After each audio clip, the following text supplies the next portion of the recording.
Good evening, everyone. I'd like to welcome everyone to the Finance Committee's regularly scheduled meeting of February 26, 2025. As required by Massachusetts general law, I am required to read the following notice. This is to formally advise that is required by Massachusetts general laws, chapters 30A, sections 18 to 25, and pursuant to chapter 20 of the Acts of 2021, an act relative to extending certain COVID-19 measures adopted during the state of emergency, signed into law on June 16, 2021, as extended by Chapter 2 of the Acts of 2023, the Yarmouth Finance Committee will hold a public meeting on Wednesday, February 26, 2025 at 6 p.m. in Conference Room A in Yarmouth Town Hall. The public is welcome to attend either in person or via the alternative public access provided below.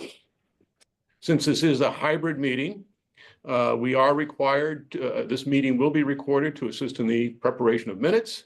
We are required to do roll call votes on every motion, as well as a roll call vote to determine quorum. So I'll start with determining quorum. Nate? Here. George? Here. Robert? Here. Mr. Anderson? Here. Raphael? Here. I am here. We have a quorum 6-0. Tonight we are joined by Courtney Butler, as well as who is the head of the Community Economic Development Committee, as well as Karen Green, who is, I don't know, director of everything. Yeah. Director of Community Development. Oh, yeah. It's just like, it's a little bit longer than that. And so I welcome them. Is there anybody else online? Oh, it looks like Jennifer. Jennifer is, Alyssa is. Oh, is that Alyssa? It's Alyssa. Okay.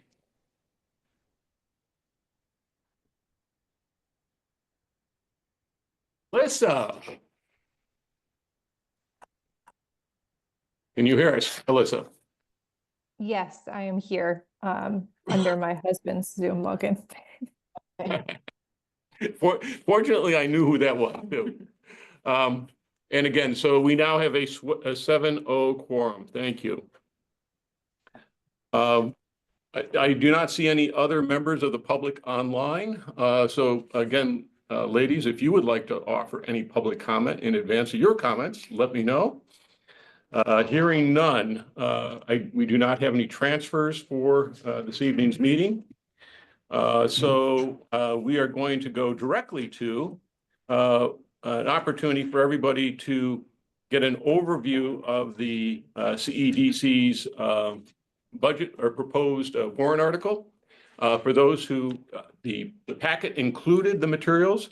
And again, I would reference everyone to last night's select board meeting. So Courtney gets to do a reprise. So I would like to turn the floor over to you. And again, thank you for coming. She literally was in Boston just a short time ago. And I understand that, yeah, and I understand that the police escorted her here.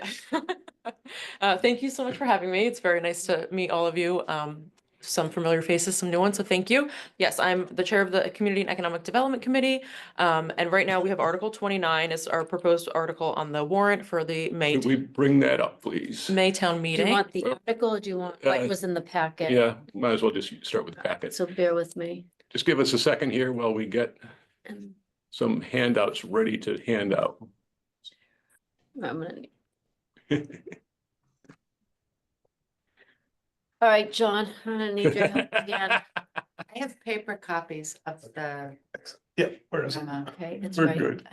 I actually brought it up. They have more fun with this. Yeah. I've had so much Zoom fun this week, Nate. Yep. It's not fair. Yeah.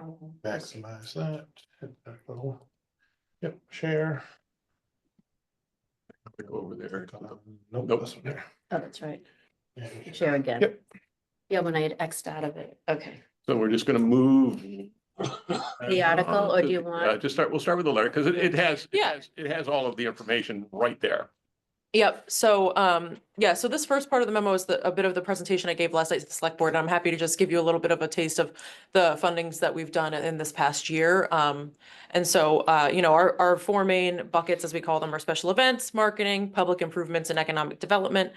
And so we have done, some physical improvements. We work on, solicitations to the town departments for those. And so, for that, we had, the senior center, for grounds beautification, we're heavily involved in supporting the Revolutionary War Monument. That was a great, project that we're very proud to support and be a part of, with the 250th coming up, and just supporting historic tourism in the town.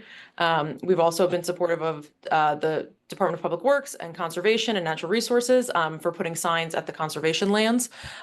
Those signs are gonna just let people know this is a town of Yarmouth parcel. Please take care when you're using this, you know, no littering, none of that. And so we've supported that for $3,000. We also received a funding request for a kiosk at a conservation site, but we felt there was no direct tie to a town plan. We're working on supporting a wayfinding plan for the town and all-encompassing sort of signage plan. And so we were going to wait on supporting that until that plan is set.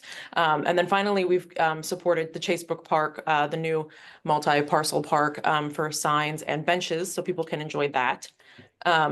We also have committed funding to a project at Packet Landing that's sort of, it's just still kind of getting its feet off the ground. We have a member who's very interested in pursuing Packet Landing as a site to be more of a collaborative workspace and learning space. So putting up solar panels so you can charge your phone and charge your laptop and be able to look at the view and enjoy a nice outdoor working space in that area of town. So we applied for state grant funding, which we were not successful in, but the CEDC has committed funding. And so we will be working with Bill Benetti and his team to see how we can get this project into the pipeline as staff can fit it into their existing work plan. I think you all know that our staff is doing a lot right now. And so we're very cognizant of that as we support these projects. Moving on to special events. This is probably what we're most known for in town, is our special event funding. And this year we did 2 rounds of funding. So the first round we did at the end of 2024 calendar year.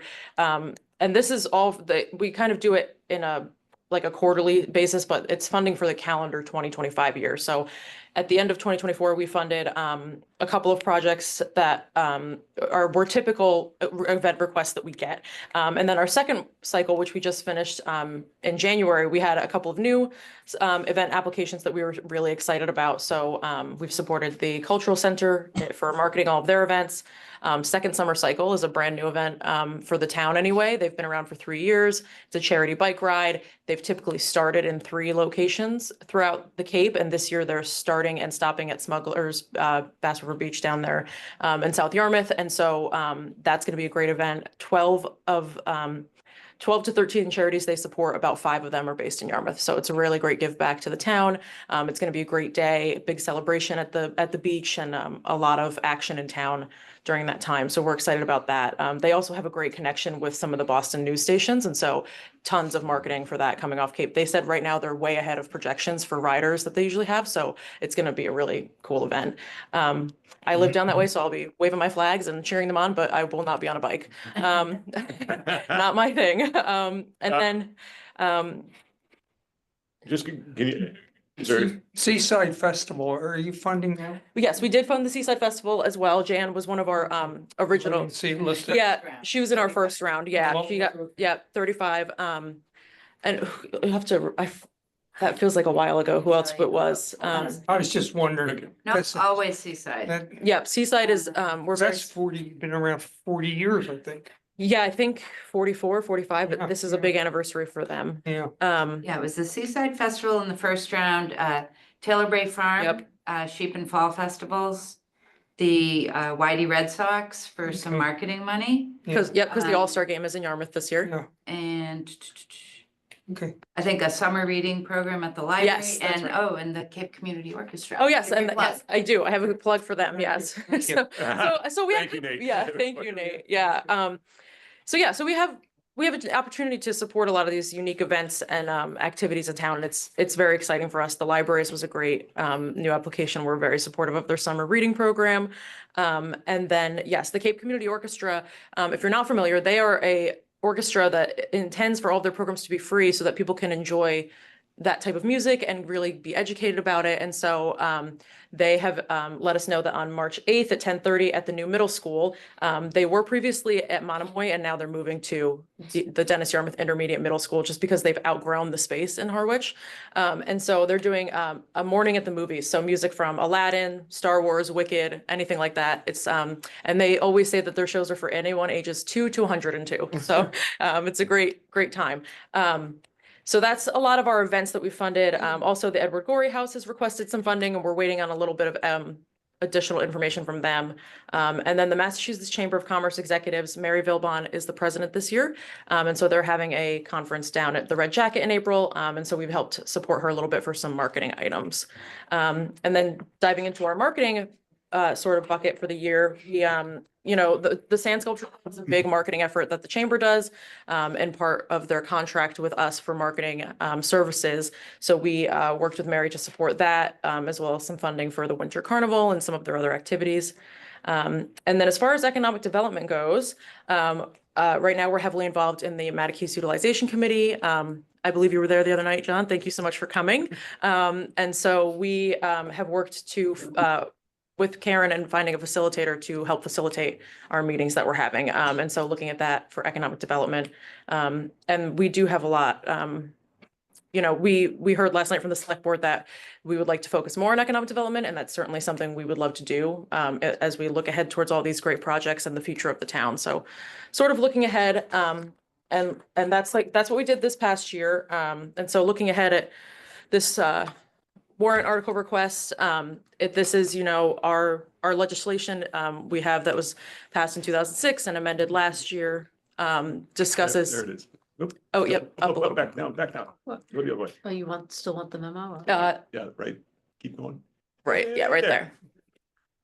So we have legislation, the Tourism Revenue Preservation Fund. And again, these are our sort of buckets of money. And so it's the original legislation was 2006, and then it was amended in 2022. And so there's appropriations of a transfer of $437,316 from the FY20 rooms tax receipts, and then $83,620 from the FY24 meals tax receipts. And so that gives us our total. And so we have decided this year to fund $135 for special events, $135,000, sorry, for special events, $200,000 for marketing, $135,936 for physical and public improvements, and then $50,000 for economic development projects. So that is the request before the board and the town for our warrant article for our funding this year. And Karen, correct me if I'm wrong, this is a bit of a decrease from last year's. It's a very slight decrease. Yeah, a very slight decrease from last year's, just based on, again, those meals and rooms tax I think receipts. the rooms tax went down and the meals tax went up. So, so that's our article, and I'm happy to answer any questions. Two other things that I'm not sure, you've probably been to them stuff, but Barnstable at the courthouse and also Osterville during the summer on Wednesday nights. I think Wednesday nights has like a band that comes there and plays it. Oh, yep. Yeah. Jamming at the jail or something they call it. Yeah, Something- jamming at- Yeah, yeah, something yeah. like that. Yeah. Yeah, Jailhouse Rock. Jailhouse Rock. It's Rock. something, yeah. it's like every Friday or not, every week just about. And I've gone to it a couple of times and it's very well attended. And Yep. it's free to people in town. Somebody pays the band, but it's another way to get people. But I don't know where you would have something like that in Yarmouth. Yeah, so we right now, I know there's the Parkers River Beach concerts, which are pretty popular. If you know about where they are, when they are, and where to find the info on them. But I think, we have a lot of potential in this new Parkers River Boardwalk Park Yeah. and some other. Whatever they're calling it now. Well, that might be a way. Yeah, A way to get it, you know. yep. Yeah, I've certainly heard from our town administrator in talks I've had with him and my personal interests. You know, we have a great local music scene here. We have a lot of young up and coming bands. There's Yeah. there's an organization, the Mark Hennessy Foundation, that supports young musicians and helping them to buy new equipment if they need and kind of get their feet off the ground. So I'd love to see more programs like that. It's a great suggestion. Yeah. Thank you. Mr. Gutierrez. What's your perspective on the Mattakese utilization project? What's your personal perspective, opinion on how that's going? You know, I think right now it's a very heavily involved process and project. There's a lot of moving parts. From what I'm gathering, we are all kind of coming to the same sort of consensus on what we all want to see, some sort of mixed use, some housing, we'll need to change zoning, meeting the real needs of the town. I've been trying to be very cautious about what does Yarmouth need, what do we want, right? What are these big pie in the sky ideas, but what do we really need? I'm interested to see how it all comes together. And how it all kind of formulates down to if these suggestions get past the overall MUC committee and then to the select board where it goes. I will say I've been a little disappointed. I think I've kind of voiced this recently that there's not enough public awareness of it. You know, we had our Mattakese meeting on Monday night, and had I not shared anything on my personal Facebook and into these community groups that I try to stay very far away from, I don't think that we would have had as much public comment that night. I don't know that people would have known about it. And so you know, it was actually suggested to us that that we should send a direct mailing to the neighborhoods right across from that property to let them know that this is going on, because I just don't know that people are aware.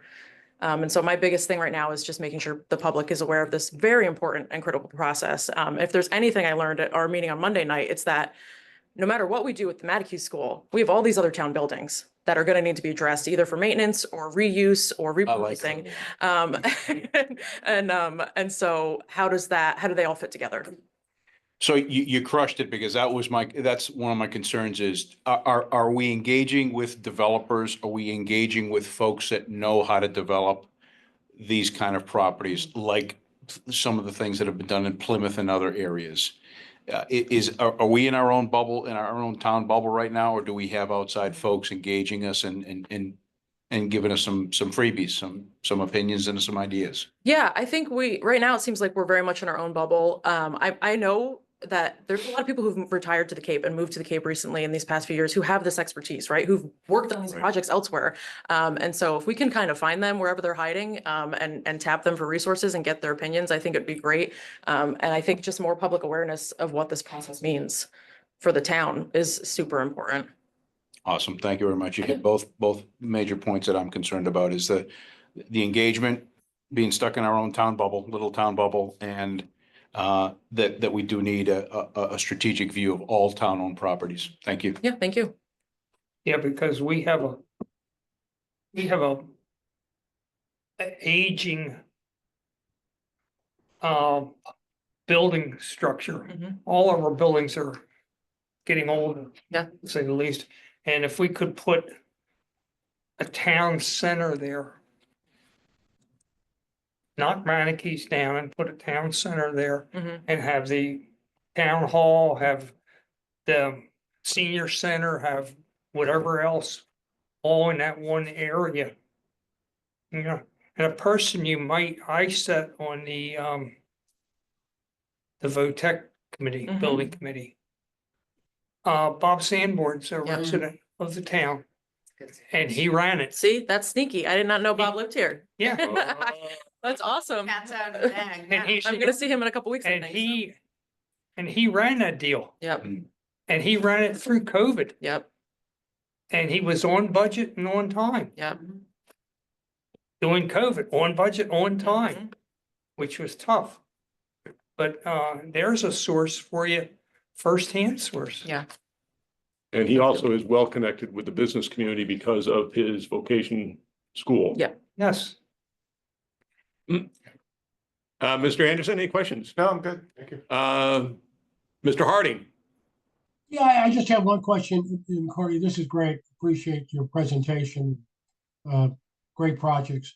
Is there been any thought in terms of potentially funding a person to kind of promote the idea of economic development in town?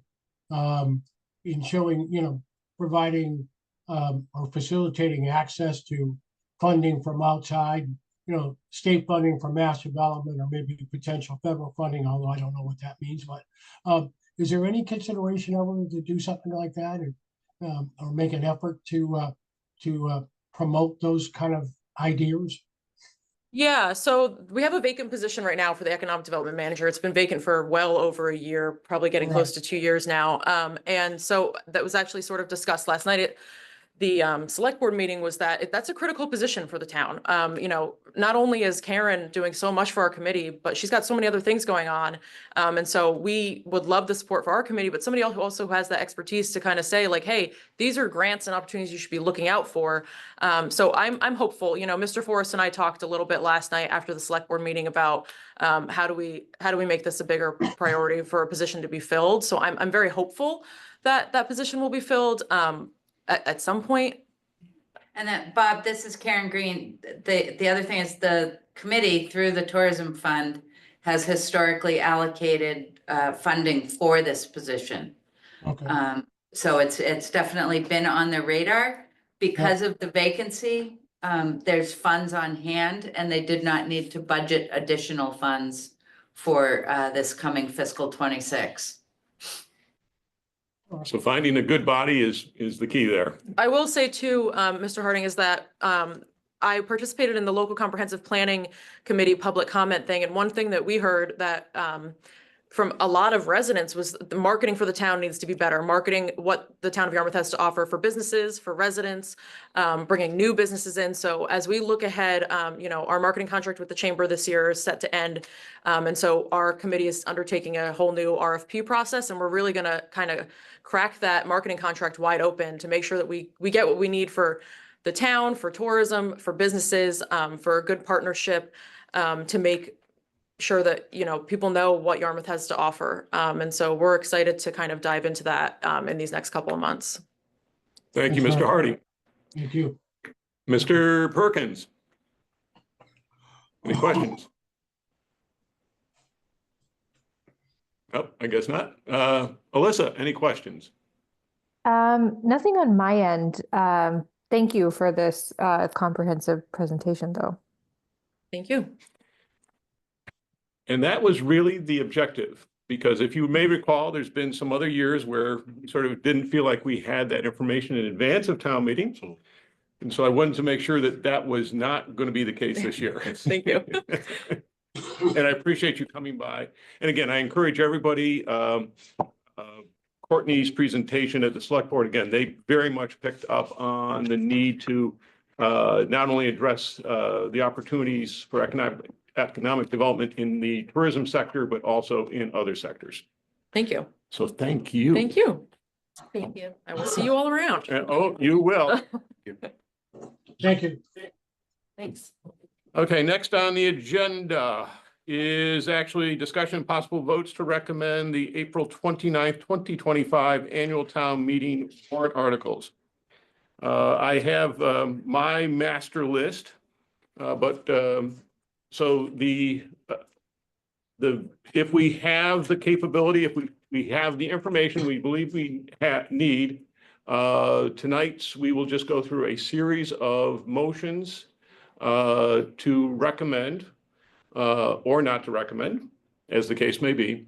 Articles which are incomplete, we will just still mark as pending. I have my little cheat sheet here, so I will. This is part of what George Perkins and I will have to deliver between now and Monday, which is a formal transmittal of our recommendations to the select board in advance of their March 4th meeting. So I'm keeping very close notes on this. Article 1.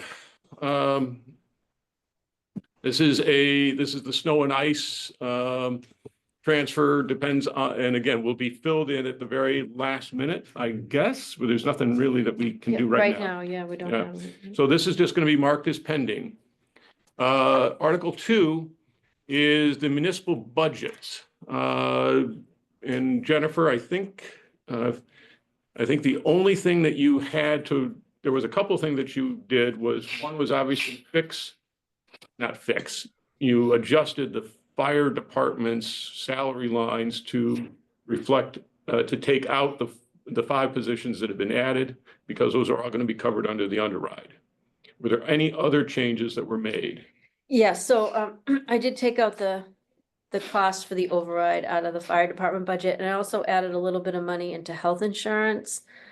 And there's another issue that just came up, so I'm gonna ask you to hold off on voting for this article.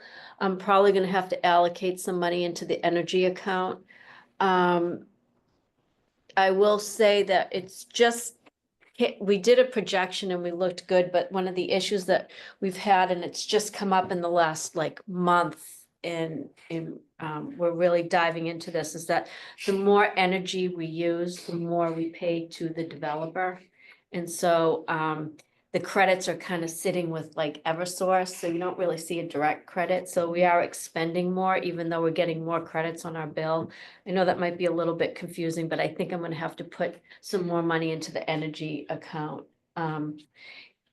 for next year. And actually, I can actually, you wouldn't have it here. So the only other change I'm gonna do is I'm gonna add 75,000 to the energy account for FY 26.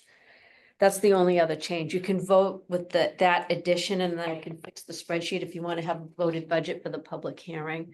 But I do have to allocate an additional 75 for next year.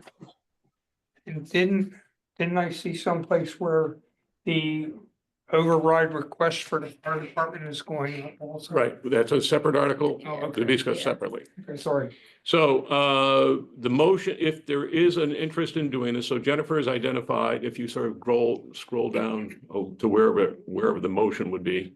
So it would be a motion to approve the municipal budget, Article 2,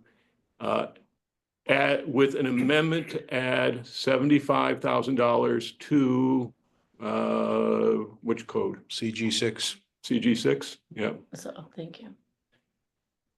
Yes, at I'm sorry, 75,000. was it GG? Yeah, GG6, sorry. GG6. I was looking through I'm looking through my new progressive lenses here. And So is there any interest in voting this with the amendment to line GG6 to add $75,000 in additional cost related to energy?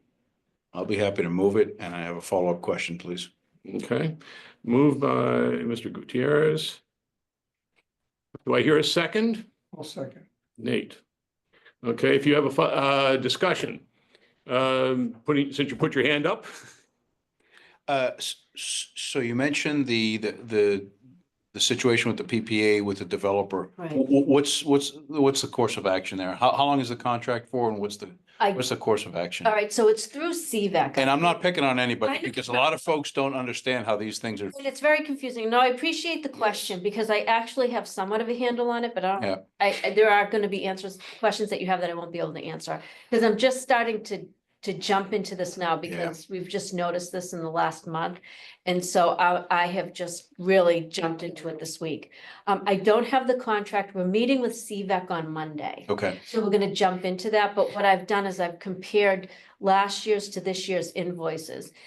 Making sure that the rates are correct. So the Right. rates haven't changed, it's just the usage that has gone up. So Okay. I guess the way the contracts are written with the developer is that the more you use, it's per kilowatt hour, you're paying them more, but the Mhm. credits are going on the bills. And so some credits might be sitting there. So you can't really take a credit, right? Because it's great when you generate more solar and more energy, but you can't take that credit and put it on the bill that's going to the developer. right. So that's what the expenditure increase is. And I'm jumping into that more with CVAC on Monday. I'm meeting with the administrative person and the other person that handles our bills. I will tell you, since I've been here, I've had 2 meetings with CVAC.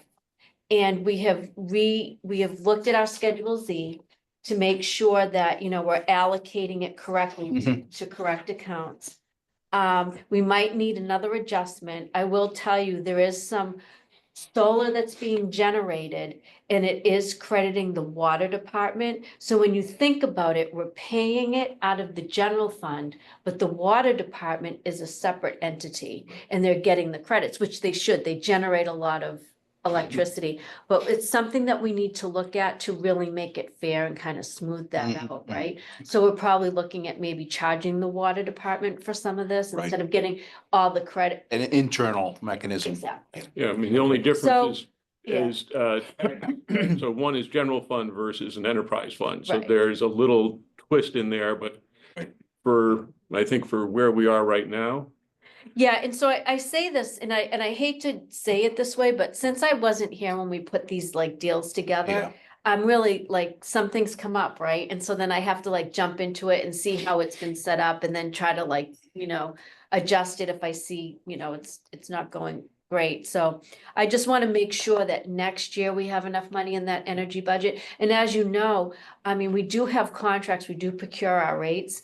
And so we are under contract for our rates for electricity. I think our gas is up in November. Mhm. However, now we're concerned with the delivery charges, right? Because we've been hearing about that. So I just want to make sure, I think 75,000 will be good for next year. We got to really jump back into the credits, maybe do another adjustment on our Schedule Z. But there's a lot going on with the energy and the solar and the contracts that the town has entered into.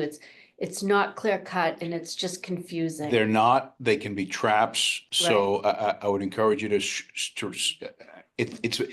it's very complicated. It's Right. time consuming. And in addition to that, the policies are not clean. They're not clear either to understand. So, Yeah. okay, thank you very much. You won't. Mr. Perkins. Yeah, I just clarification on the same issue, and I may have this too simple in my own mind. I have solar at home, so there are two basic credits I get.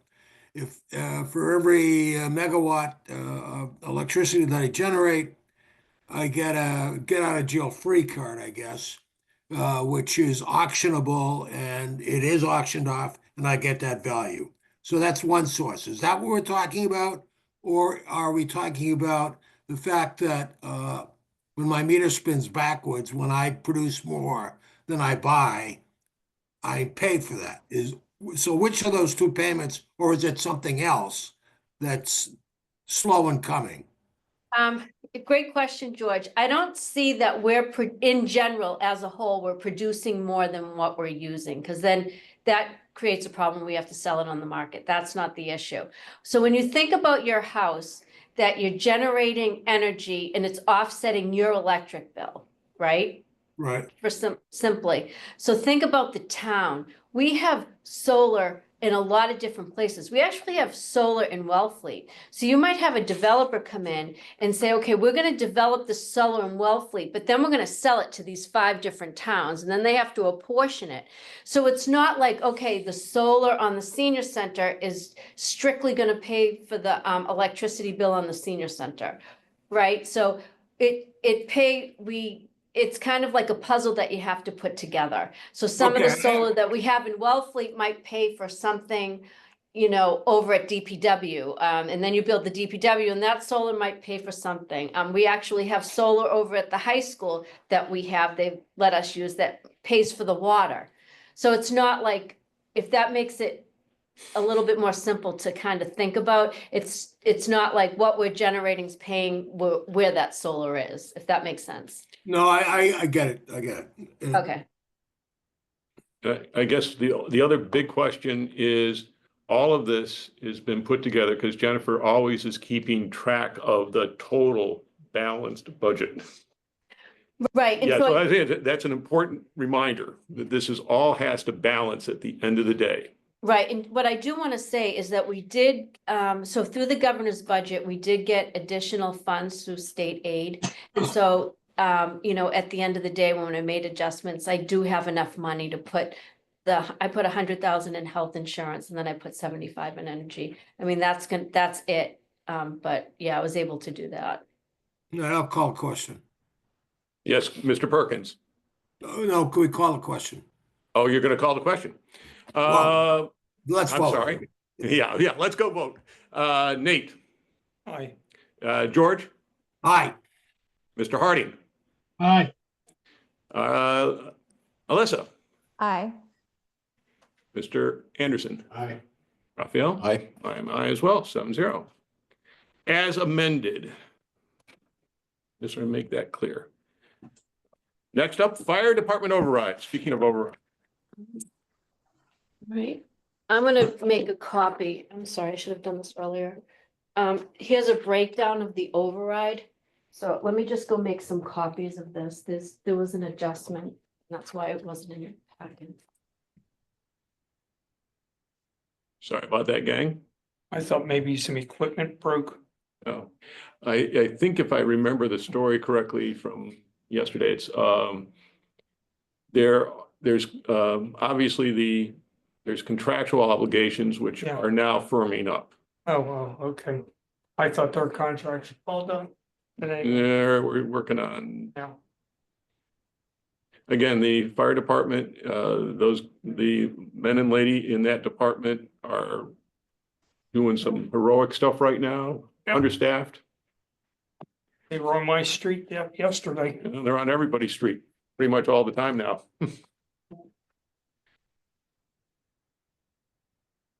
But they snuck up quietly. So, I just want to apologize. I'm still old school and I forget we're on Zoom, so I should have had this to screen share and I just didn't, so I apologize for that. So what I did is so when the budget was presented us Is with, this on your laptop though? no, it's not. That's- It's, shoot. I have it, but it's buried in an Excel file. Okay, and- forget it, forget okay. it, forget it. And if I can email this to you all after the meeting. So anyways, so when the fire department presented their budget to us, they asked for four additional firefighters, an assistant chief. And then I calculated what health insurance may be and a retirement assessment may be, because we want to, recover all the costs of hiring the four firefighters. And they also, with the assistant chief. So with that, I took the money out of the operating budget and we're putting it in a separate article. And the reason why we're doing that is that if the article fails or if the override fails, we don't have to go back and revote the operating budget, right? So the four firefighter salaries was, and you might, everybody at home, if you want to write down these numbers, I'll just read them off to you. So the four firefighter salaries is $312,565. Physicals would be $3,400. Background checks are $1,800. And uniforms would be $23,200. And then the assistant chief is $158,622. And then for health insurance, it would be $50,068, so $50,068. The retirement assessment would be $95,821. And then recently we amended this by $200,000, and that would be a wage restructuring. Because as you know, we've been looking at wages and restructuring them, so we can retain, we can recruit and retain. And so we wanted to put something in the override to give us a little bit more flexibility in order to do that, because it's a tight budget. So the total override would be $845,476. Now, some people might say, well, your physical background checks and uniforms, they're like one-time costs, right? So why would you put it in an override? Well, what we like to do is we want to capture, what it would cost. But with health insurance, when I cost it out as like, I think two people at single, maybe 3 at family. Like I was super conservative. And then the retirement assessment, it's always hard to calculate a retirement assessment because it's, every 2 years there's an actuarial study done and there's a portion that's an unfunded liability portion. So what we would do is, so for the first year, for the physical background checks and uniforms, that's what we would use them for. And once that's done, we'd take that portion of the override and put it into the retirement assessment. Which, by the way, would be the first year that we would sort of see that would be FY 27, because it's always done on a it's always done on a year lag, right? No, you would. So we're going to get for FY 26, we already know what the answer is, correct? They already have the assessment letter? Or do we pay more? Right, so the way that it would work is that, let me just so they get the full picture. So the first year, when you vote an override, you have to use those money for what you're saying that, right? So we have to use them for the costs. It would be a separate article. And you're absolutely right. This isn't part of our assessment, so it would sit in that article. And then we close, but then in 27, we would incorporate it into the operating budget. Because a lot of times, and I ran into this in another community, is, and this can, I'm not saying it's gonna happen here. Happen. It better not We happen. voted an override for 8, right? But we couldn't hire 8 in the first year. Right. So what did that do? So we had to close out the article, so it goes into the next year, because we can't use it for anything else. So there is a lag in this. It's not like, okay, on July 1st, we're spending all this money. It really depends on how we, we can advertise, recruit, and all that. So I'm Raphael? sorry, just because I'm a little slow here. So this 312,565 is not in PS5. Exactly. Okay. That was the major change. That and the 158,622. Neither of those are in there now. In PS5, because that's also salary. Right. Okay.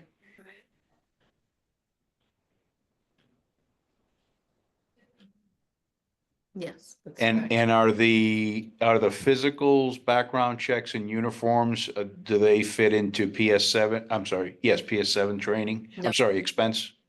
No, No. Where do they fit? they're all gonna be in the article. Okay, thank you. You're welcome. Are there any other questions?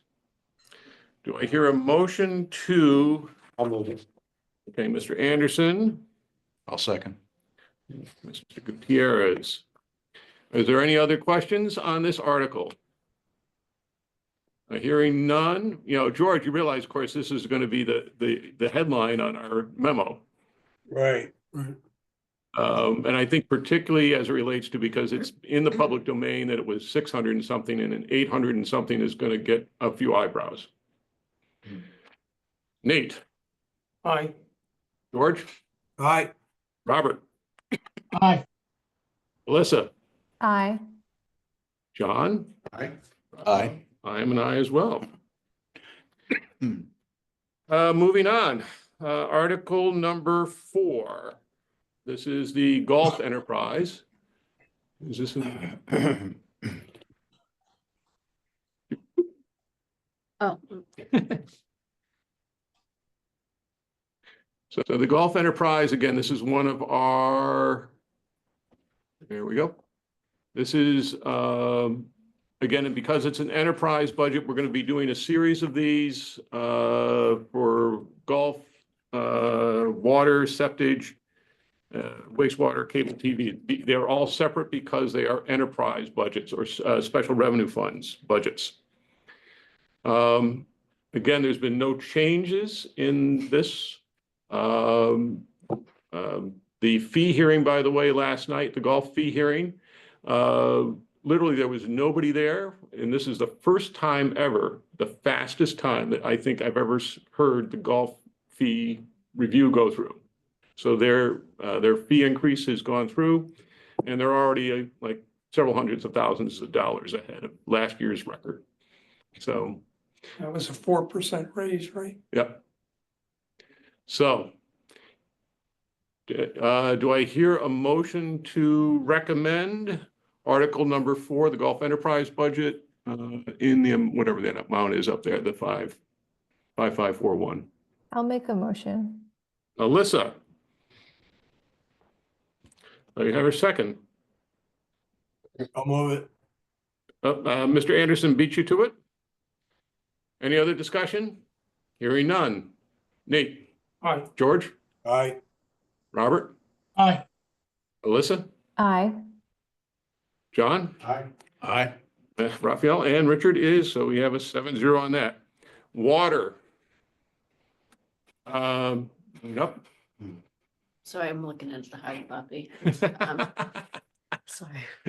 Again, what I'd like to see also is that each one of these articles also includes the reserve fund data, which is also good. So, this is again, last year we didn't always have those available, so this year we do. Is there any questions or about the water? Hearing none, do I hear a motion? I make a motion. I'll Mr. second. Harding? Mr. Gutierrez?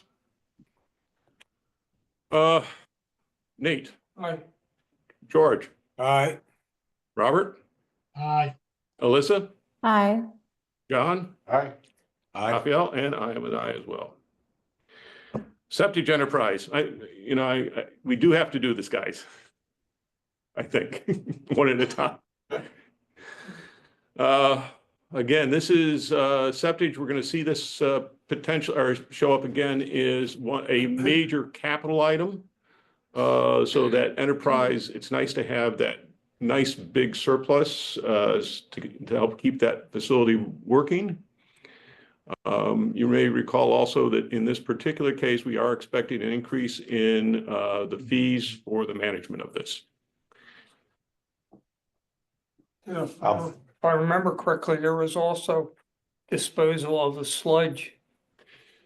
Right, so that's, Could become a real nightmare. yeah, I think that there's a lot of interest in anaerobic digesters these days, right, Robert? That's right.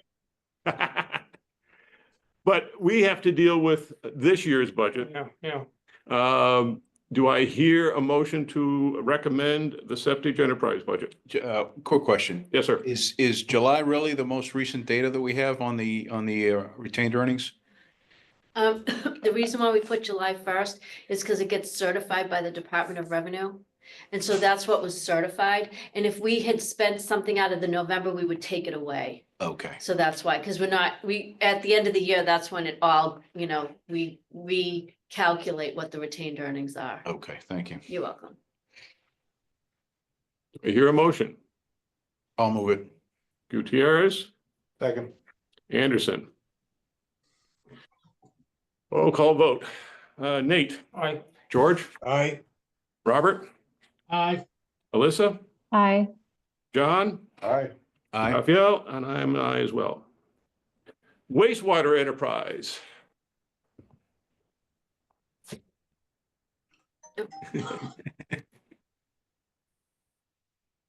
Again, this is the first time that we're seeing our new assistant wastewater superintendent's salary show up, and all the rest of it is monies associated with various, or basically for spending against the project,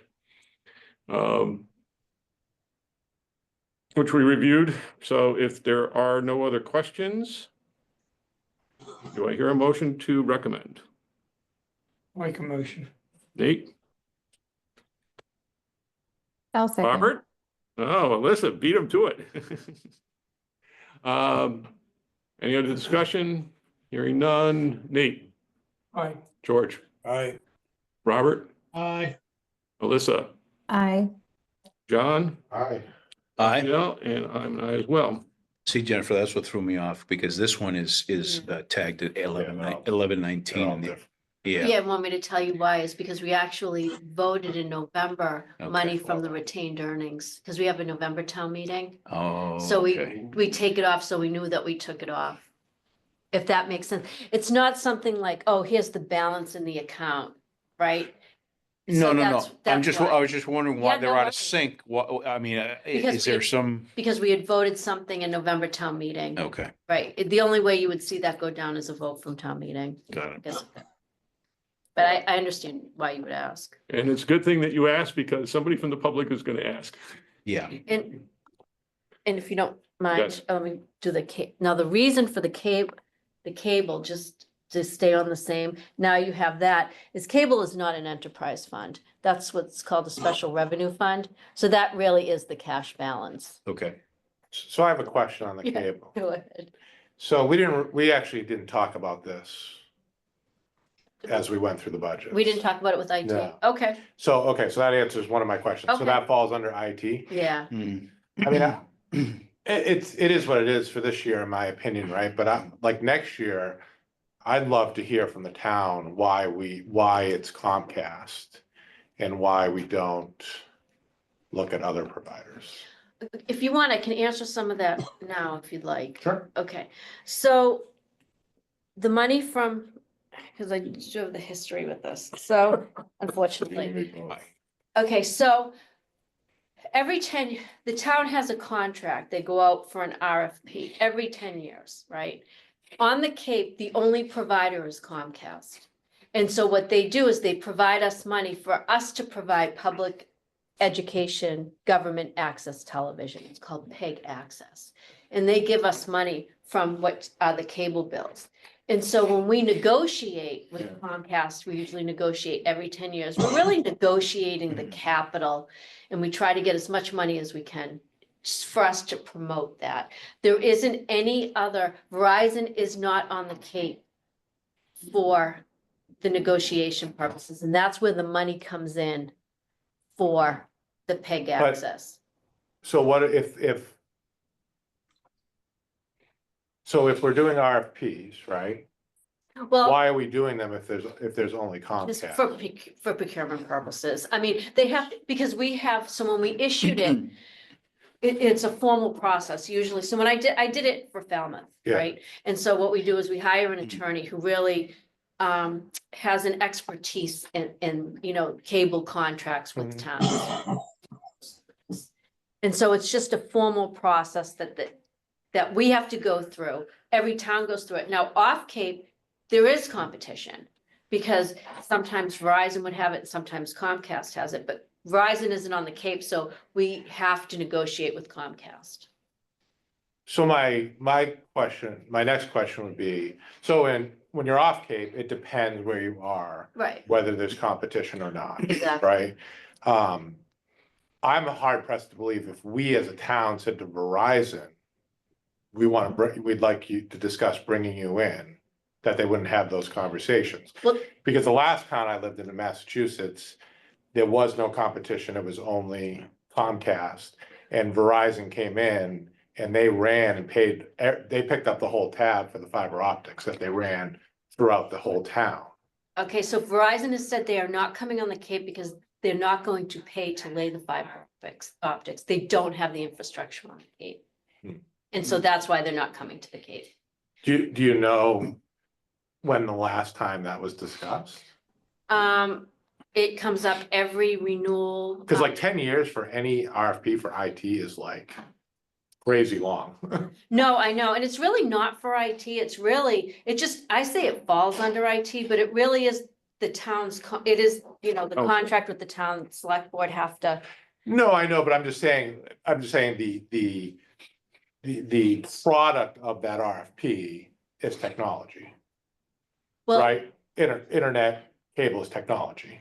right, but what they're Right. providing is really what the product of the RFP is what they're It's gonna the give us public. Yeah, I, for us Yeah. to broadcast.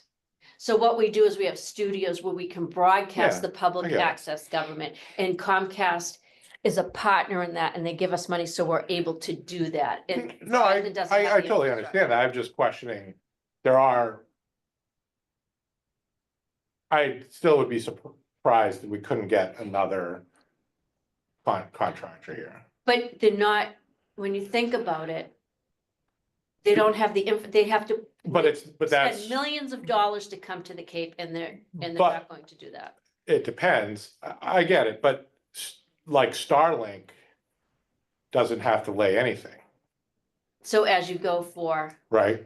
Like it's satellite. So I'm getting way off topic. Yeah, And Richard's yeah. gonna kill me, but You got it. You got it. you're You're messing with my. I think if you took the, a vote of the town of Yarmouth residents and their, if you took a vote, accept, No, this, and I'll just finish with this.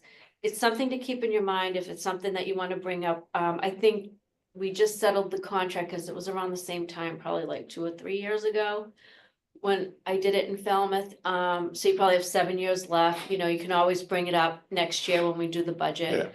I will tell you with this budget, we're not ready for you to vote.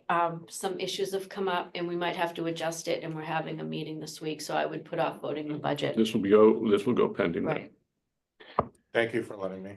The contract, But I do agree, we need to Yeah. push the envelope. It's the 21st century.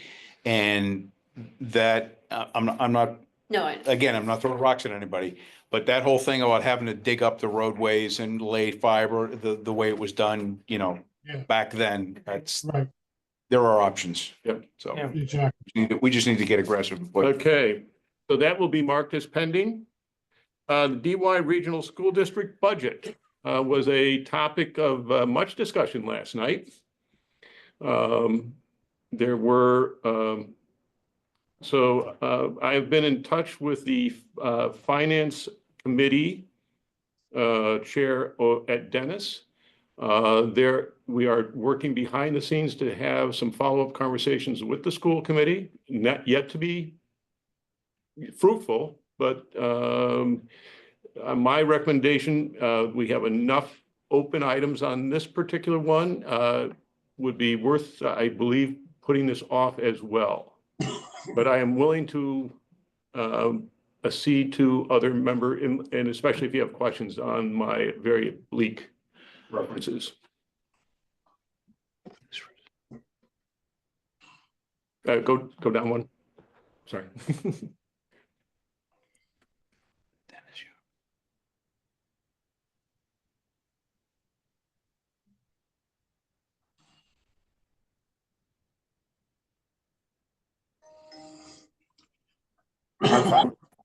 You're fine with just waiting a week? Anybody else have a concern? If that's the case, we'll just mark it as pending. And as soon as we, but I do expect that Jennifer is always cautioning me. She says the likelihood it's actually going to be changed is, it might. but you never I'm know. only thinking about it. I'm sorry, the I thought you were gonna say likelihood that 100%. what is going to be changed? The budget going down. In other words, the tech, so the question that is being asked, both by Dennis and us is if there is, we've identified a number of areas and there's some additional work that has to be done. So there's no guarantee that the school committee would vote to change their proposal. But if they do, it could be very helpful. So what I'm hearing is you guys are skeptical that it's going to get revised downward, Well, Jennifer, but they're still scrubbing. So I guess this is what I'm gonna say, is that, they're not still scrubbing, they're gonna bring it to the school committee. I think, Mark mentioned it, this one issue that he wants to bring up with the school committee, but he hasn't made it public yet. So that's why I would say, and the school committee hasn't formally voted. So that's why I would say put it off. Right, You know. March 3rd is, Monday, March 3rd, they were supposed to vote to finalize the assessments. That vote is not required at this time. It could be put off for at least another week. So there's some discussions going on. Well, We should wait then for Yeah. due diligence. Yeah. Yep, So, Cape Cod Regional School District. Again, I think the presentation from Dr. Sanborn speaks for itself. Is there any other concerns with this particular budget? Hearing none, do I hear a motion? I move to pass. A second? Okay, Mr. Perkins is second. Nate beat it to the front of the line. Roll call vote. Nate, Aye. George, All right, Robert, Aye, Alyssa, Aye. John, Aye. Raphael, 7-0. Golf capital expense. Moving down.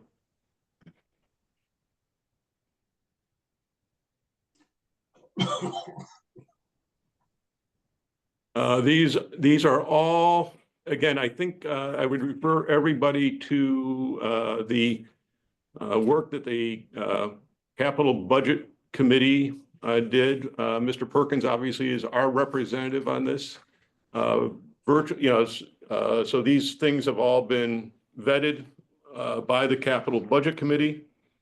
I don't know if there's any real discussion on this, but if there is, let me know. Otherwise, I would entertain a motion to approve, or recommend. I'll push it. I'll Okay. second.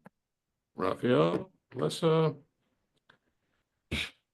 Roll call vote. Nate, George, All right, Robert, Aye. Alyssa, Aye. John? Aye. Yeah, and I'm I as well. Equalization tank. This is like one of the most fun topics of all. Got 100% vote on this one. This is actually a little bit more complicated because there is borrowing that's involved. So you'll see that this does require a 2/3 vote at town meeting.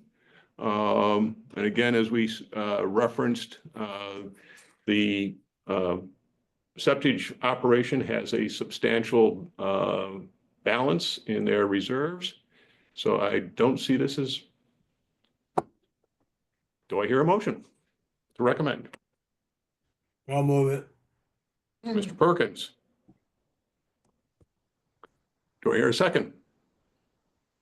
Second. Mr. Harding? Do we, by the way, we got all the language in there for the, or is it, do we get additional language for the bonding requirements when we do the motions? Remember that? We've had that the last couple of years. Is like there's this long version you have to read into the record. Do you remember that?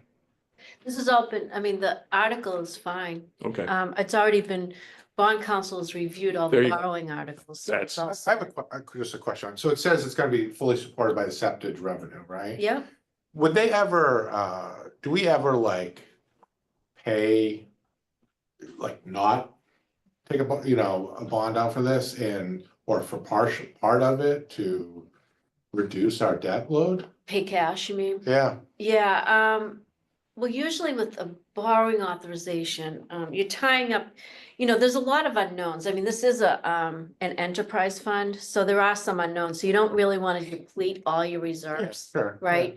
So, that's why they do for bigger projects, do a borrowing. I mean, you could do partial cash, but it wouldn't be a ton, maybe 400,000 or 500,000. Wouldn't reduce your borrowing costs that much.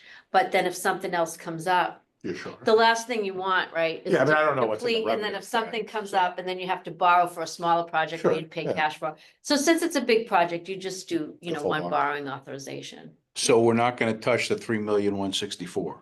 Not right now. What we'll try to do, and it depends on how the money comes in.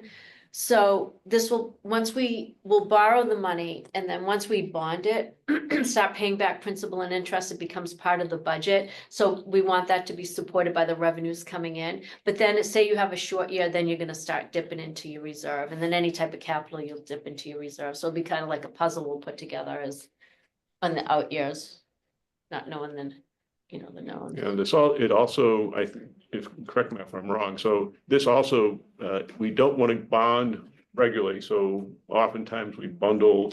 Yeah, so what we'll do is, all this does is give you the authorization to borrow. So then I start conversations with department heads, and I actually don't borrow the money until they actually start construction. So they have, a lot of times what you'll do is you'll put money out there, appropriate money for design. And so until you come in construction, then you'll stop borrowing. And I have that conversation, so it might be a couple of years, and then so when you borrow, I always usually borrow with a bond anticipation note, which is a short-term note. You borrow for a year and you're just paying interest on that.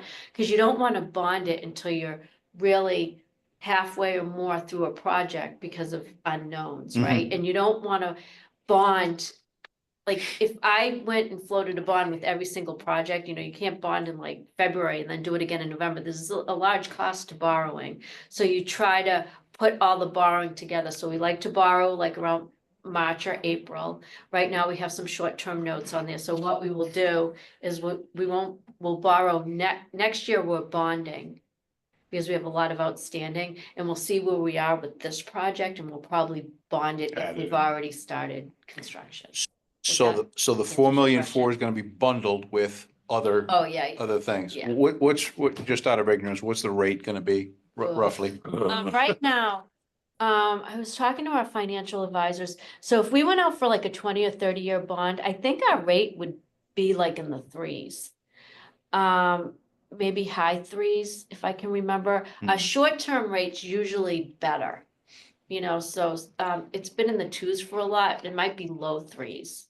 And that fluctuates, you know, with the interest rate. So and I always have conversations with the financial advisors too. And so, you know, is this a good year to bond? Do you think the rates are gonna come down? What do you think is going down? But our borrowing rates have come down a little bit now than they were a year ago. Okay, thank you.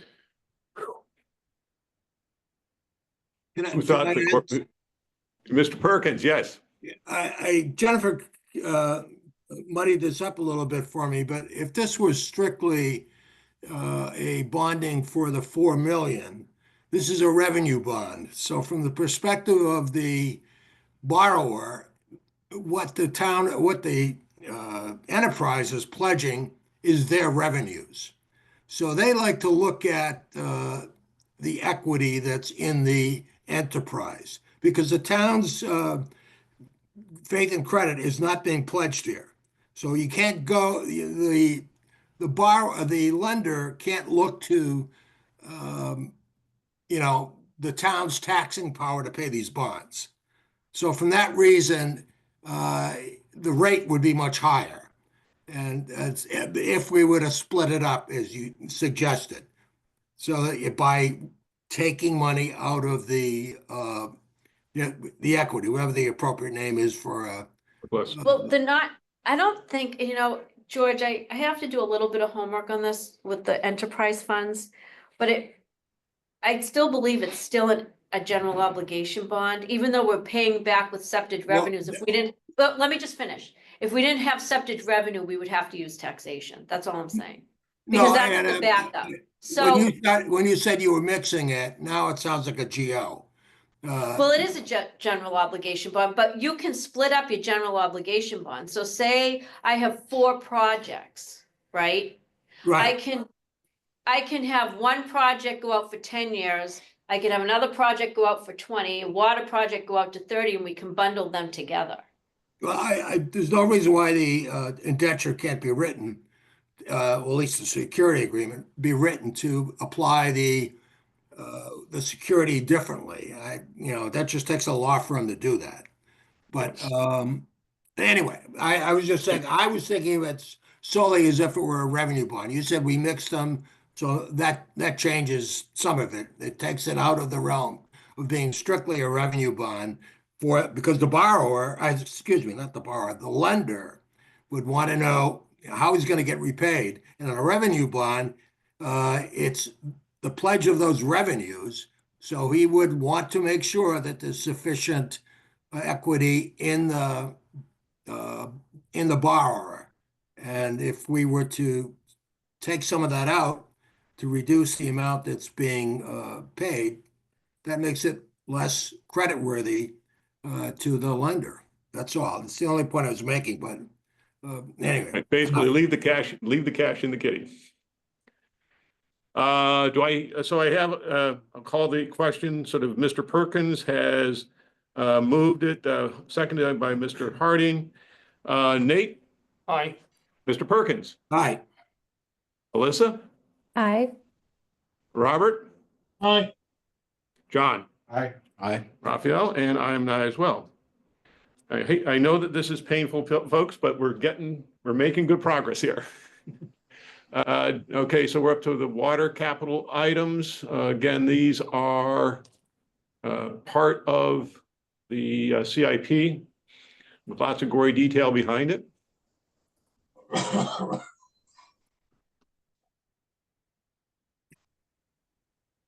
We did hear from the water department that actually in the most recent revenue reports are very encouraging on all of the enterprises.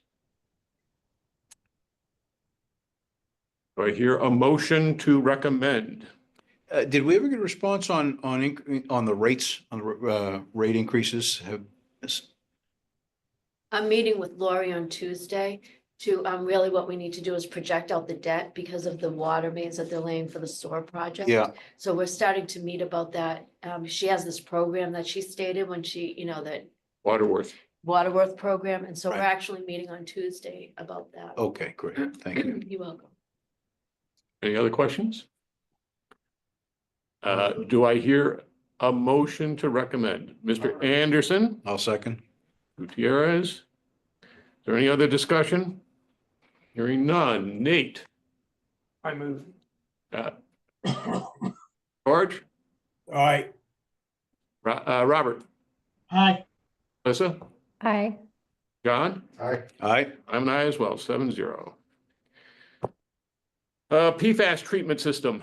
This is another, that's the next one down. This is another borrowing, if I remember correctly. This is the $5.5 million PFAS treatment process here. Any other, I mean, this is a big one, but I'm assuming that there's other bits and pieces that, I don't know, Jennifer may want to share. This is borrowing authorization for the PFAS. We just finished one. And so this is another one. It's being borrowed through the trust, the Clean Water Trust. So it will be 0% financing. It's, you know, as you know, PFAS is a huge issue. So we're just moving on to the next one to take care of that. Have all the wells been analyzed? Oh, I don't know.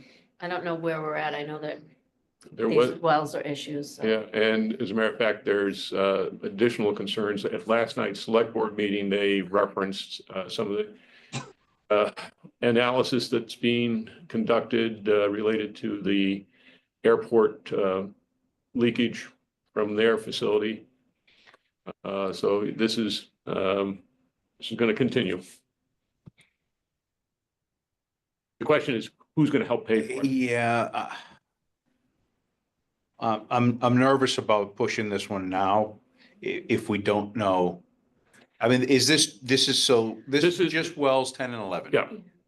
Okay. And there's a process, just so you know, we're getting 0% financing and we'll get some principal forgiveness. And there's a whole process to this. So we're on the IUP, which is the intended use plan for this. So DEP has accepted this to fund through the trust. So if we don't vote this now, then we lose like our Right. 0%. So this is Mass DEP? Yes. Yeah. Okay. So Yeah. it's Okay, that thank whole you. process. Got it. Do you know what the percent of principal back we could get? Is there like a max? Yeah, I don't know what they seem to be a lot more favorable for the PFAS, so I'm not sure what the principal forgiveness is, but they are giving 0% for PFAS loans, which is great. But I don't know what the forgiveness is, and a lot of times they don't either. The trustees vote that like right before they go to actually bond, so we're in a short-term note with them, and then they vote. Right around that time, they'll say, okay, this is the percentage, but I'm not sure what that methodology is for PFAS, but it was favorable. The first one was favorable.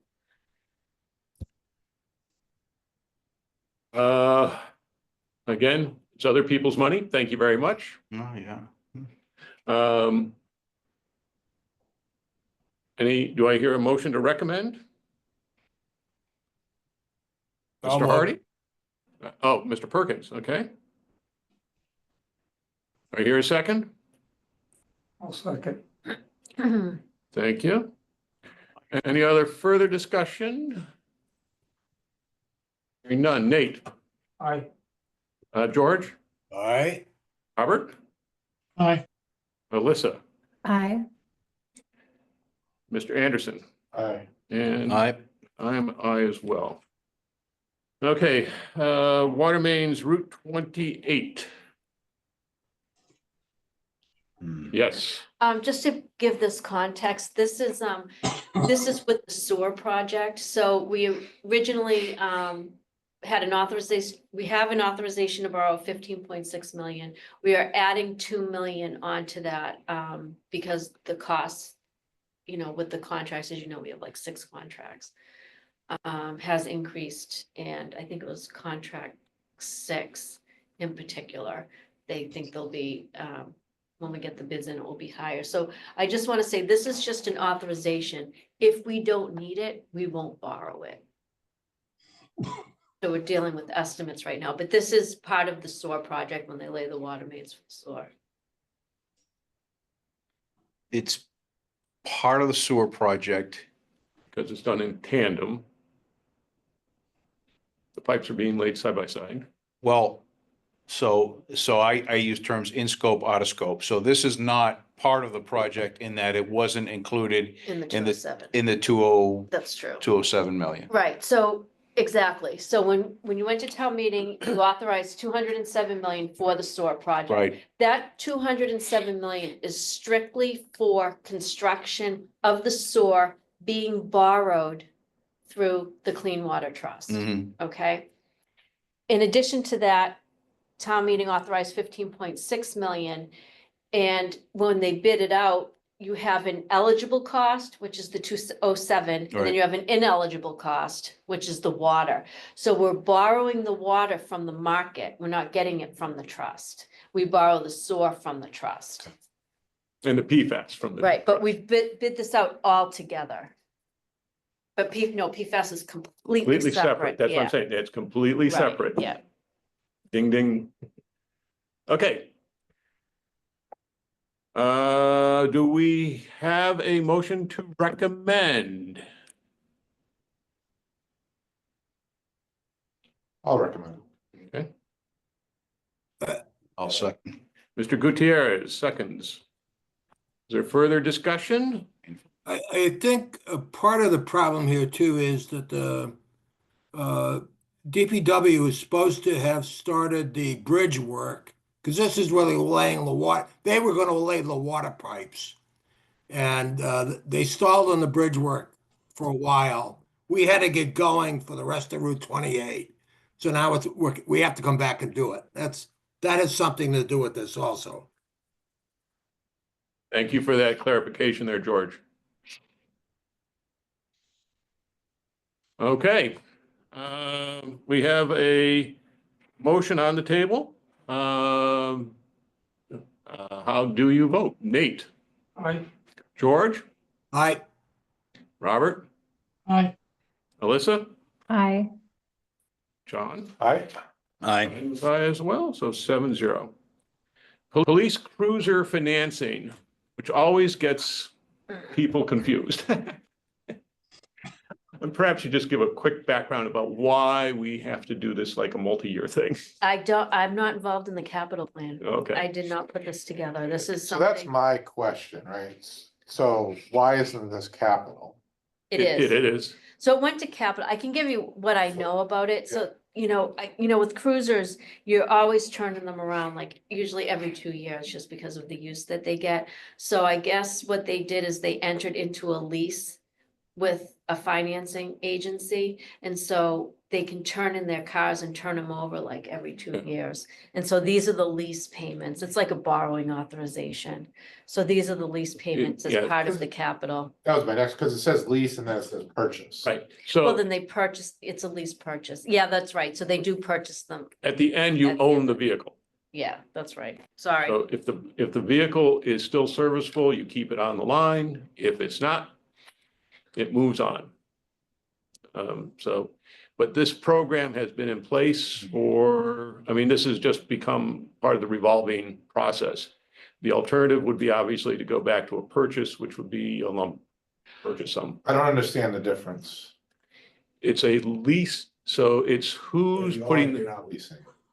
yeah, this is not really, this is a financing to own, I guess would be a better. Well, I think the fair answer is it's really a tax avoidance tool. Well, not a tax avoidance tool. It's letting somebody take advantage of the tax benefits that the town can't. But it's a financing, it's a loan to the town. But on paper, the lessor is the owner, so they get the tax benefits. And then in the end, we own it. It's ours. And it's at that point the ownership transfers over. So this is just a gimmick to take advantage of tax law and the inability of municipalities and state governments to do that. Presumably, we negotiate a better rate. Yep, I was on the committee when we used to buy them. And they come in with $200,000 or $300,000 for vehicles. Okay, and we had some bad years. And we said, well, let's try lease them and smooth it out rather than having all these 1 year 300, the other year 50, the other year, So that's why we originally did it, whether it's still a good idea or not. I mean, I said it I last don't week, know. I'll say it again, the way we purchase, lease our vehicles needs to be severely evaluated. All town vehicles. All town. All Not not just- vehicles. Not just town, right, Yep. right, not just Everything. police. and Yeah. fire. So question, it's, in one aspect, it sounds like a bargain, but so once we own these things, let's just, scenario one, it's no longer a usable vehicle. So how do we handle the decommissioning, disposal and downfit of those vehicles? Remember, Chief Lennon, not this year, but last year went through that process with us. I could have him come back if you really want to dig into that. Well, my question is from a capital versus, how is that money allocated? Whether it's 10 grand or 100 grand, where's it coming from? From their budget? From their budget. From No, it's from free cash. That's what I'm looking for. Yeah. Okay. I mean, I just, I'm not a municipal employee, right? And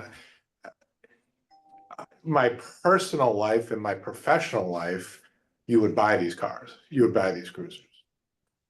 Yeah. Cash. And I just don't understand why we love to pay interest. But it could be a municipality issue. Yeah, it could be a municipality issue. So there you go. I do think we need to, that should be one of our objectives next year is to. Let me put look that. into- But we're also going to look at our overall fleet, Yeah, that's the total fleet. I think that Yeah, was one of the everything. things that we were gonna do. Cause Yeah. I know like the dump, they lease certain items, front end loader, Mm-hmm. some other things. Anyway, yes, I but, mean, I like leasing, I'll be honest with you. yeah. If I don't own it. so do I hear a motion to proceed with this year's cycle of that we've, for the lease for this, next tranche? I think it's for this 6 vehicles, is it? Yeah. Or, Four. Well, but I'm sorry, you said this year, but the warrant's written to enter into a 4-year municipal lease. Right, so every year we enter into another 4-year lease. In other words, it's a rolling number. So next, An additional for cruisers.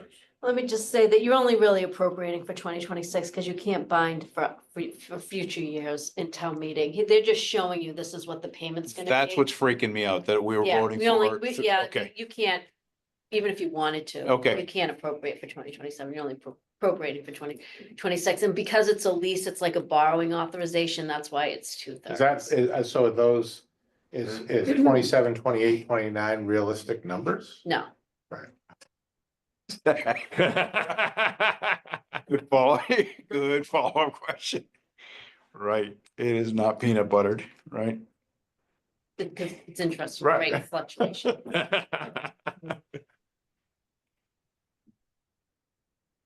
Any other questions?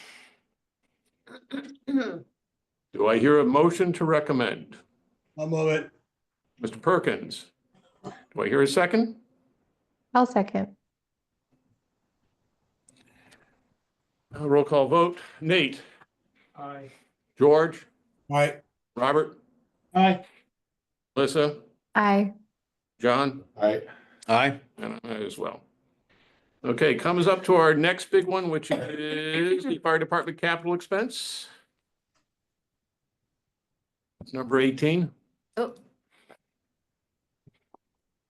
I'm failing at this. just like- No, you went too far.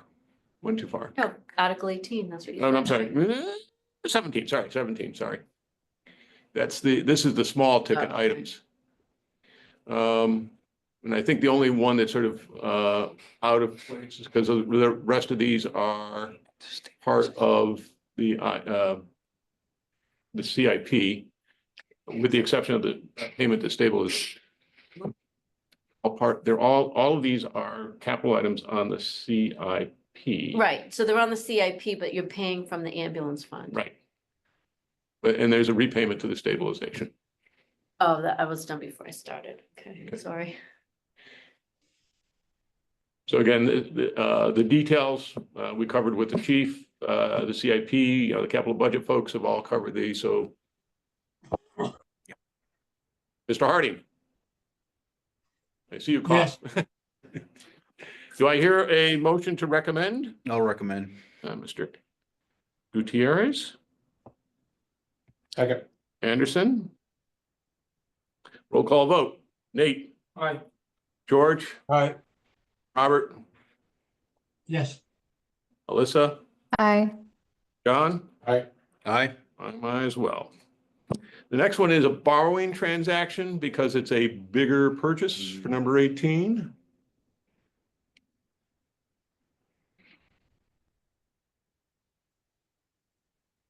Can we talk about it? Oh, or- yeah, why not? All right, so they put through the capital plan to buy, it's called a Quint pumper. It's kind of like a hybrid with a pumper and ladder. It's $2 million, so it would be a borrowing authorization. We want to pay it back with ambulance revenues, but it is a general obligation bond. Again, we won't borrow the money until we actually need it, but what's important about this authorization is that when we order these vehicles, it takes a long time for them to come in, but with the authorization, we can say we've been approved for the money, but again, we won't borrow the money until we need it. Originally, we thought it was like 2 or 3 years, but my recent conversation with the fire chief, he said he thinks with this authorization, he might be able to get it in within a year, which would be great. Yeah. Wow. Again, it's just an authorization. That's the plan with the paying back through the ambulance fund. Be in Okay. 10 years. And who knew, but we would actually have more fires this year than we thought we would ever have. You know, Phil Simonian, when he was chief, he actually bought bought one ambulance, I think, that was a demo. Yeah. That's how he got it fast. I can't believe some of these engines are as old as they are. They keep them up. Yep. Look underneath them. So do I hear a motion to recommend? I'll move it. Mr. Perkins? Do I have a second? second, Who was that, Harding? I heard. Roll call vote. Nate? Aye. George? Aye. Robert? aye, Alyssa? Aye. John? Aye. Go, and I am an aye as well. Now, this is the next one up is the long list of capital projects. So you have to go all the way to the next page so we can see it. Let's start this. Just go back to the first one. These are, if I recall correctly, these are in priority order based on See number 1. the CIP recommendations. There's a few items that have had minor changes. The police department is right up to date on everything, so they made minor changes to the pistol upgrade and the unmarked vehicle number. And again, very small. And there was one other one that they did, a very, very small. But what's nice is, again, it was updated in the CIP, everything, it's all good.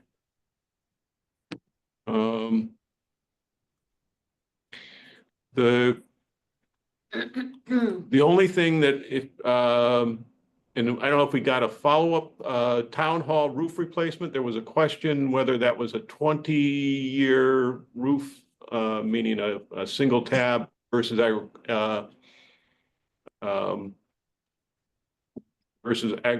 architectural shingles, which would last longer. And what else? And the Chase Brook Park. George, you had looked at that again. There was a question because and again, this was that topic you and I talked about, and we couldn't quite get to the end of the answer. Some of the summary information that's in the CIP doesn't quite box. And so That was one that is still a little bit of a question. And I think the third one is the Station Avenue playground equipment. It shows up in free cash as 200,000, but this is one of 3 buckets of funding. The total project for the Station Avenue elementary school playground is $500,000, which seems like a lot for a playground, but apparently that's the going rate.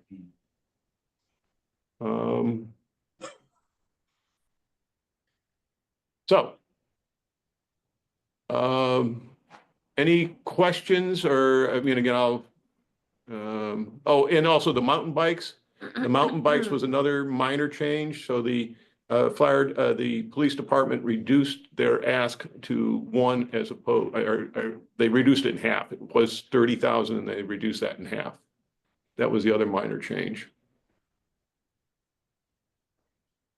The ME Small building repairs is related strictly to the roof to try to hold the line so that it, again, the joke over there is it only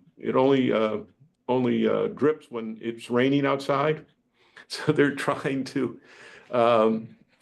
use a patch system to mitigate that problem until sort of a more permanent solution is found.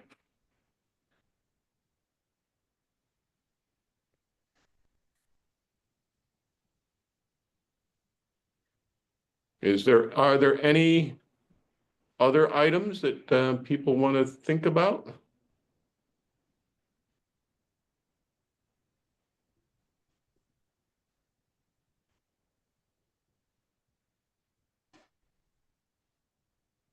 Okay. Do I hear a motion to recommend? Is people still studying?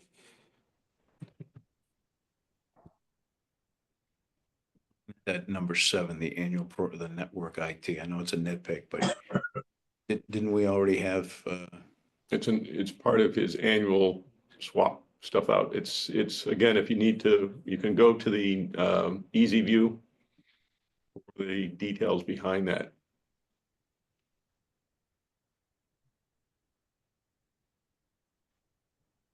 Well, and I'm looking at I'm trying to reconcile number 7 and number 10. I got 2 annual programs in there. Right. One's a network, one's PCs. Right. One is the desktops or the in front of people versus the behind the scenes. Okay. And again, we've made a hell of a lot of strides in just one day. I don't, if the committee would be more comfortable sort of going back into the CIP to review these in more detail. I mean, we're marching right along here, so we can always leave this as a pending item if you think it's important. Wait a minute, what's that saying to you? Oh, stupid thing. Okay, all right. But I will entertain a motion to recommend. Mr. Perkins, since you are the sponsor. Oh, I'm the sponsor. Ouch. Well, Yeah, you are our representative on the committee.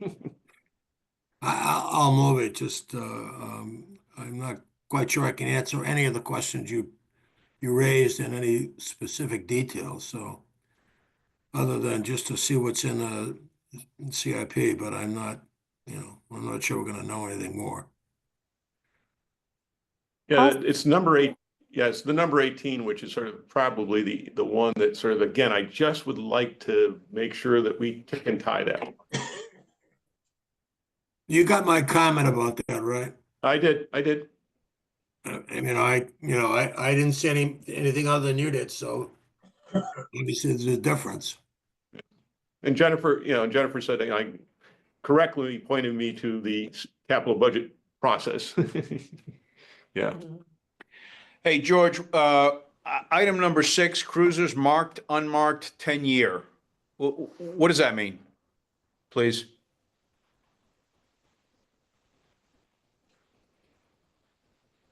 Because we just talked about leases for other, for four other Right, vehicles. Right. So, I'll be honest, Raphael, I'm not, this one I don't even recall seeing, so that's, that's my fault. It's not, Tell you what, in the interest, because I think I got everybody's attention, our homework is to go dig into the easy CIP and just make sure that that everybody is comfortable with every one of these items. I know that at last night's meeting, there were a couple of people who said that they had some specific questions, but and that they would be addressed by the Capital Budget Committee at Tuesday's meeting on March 4th.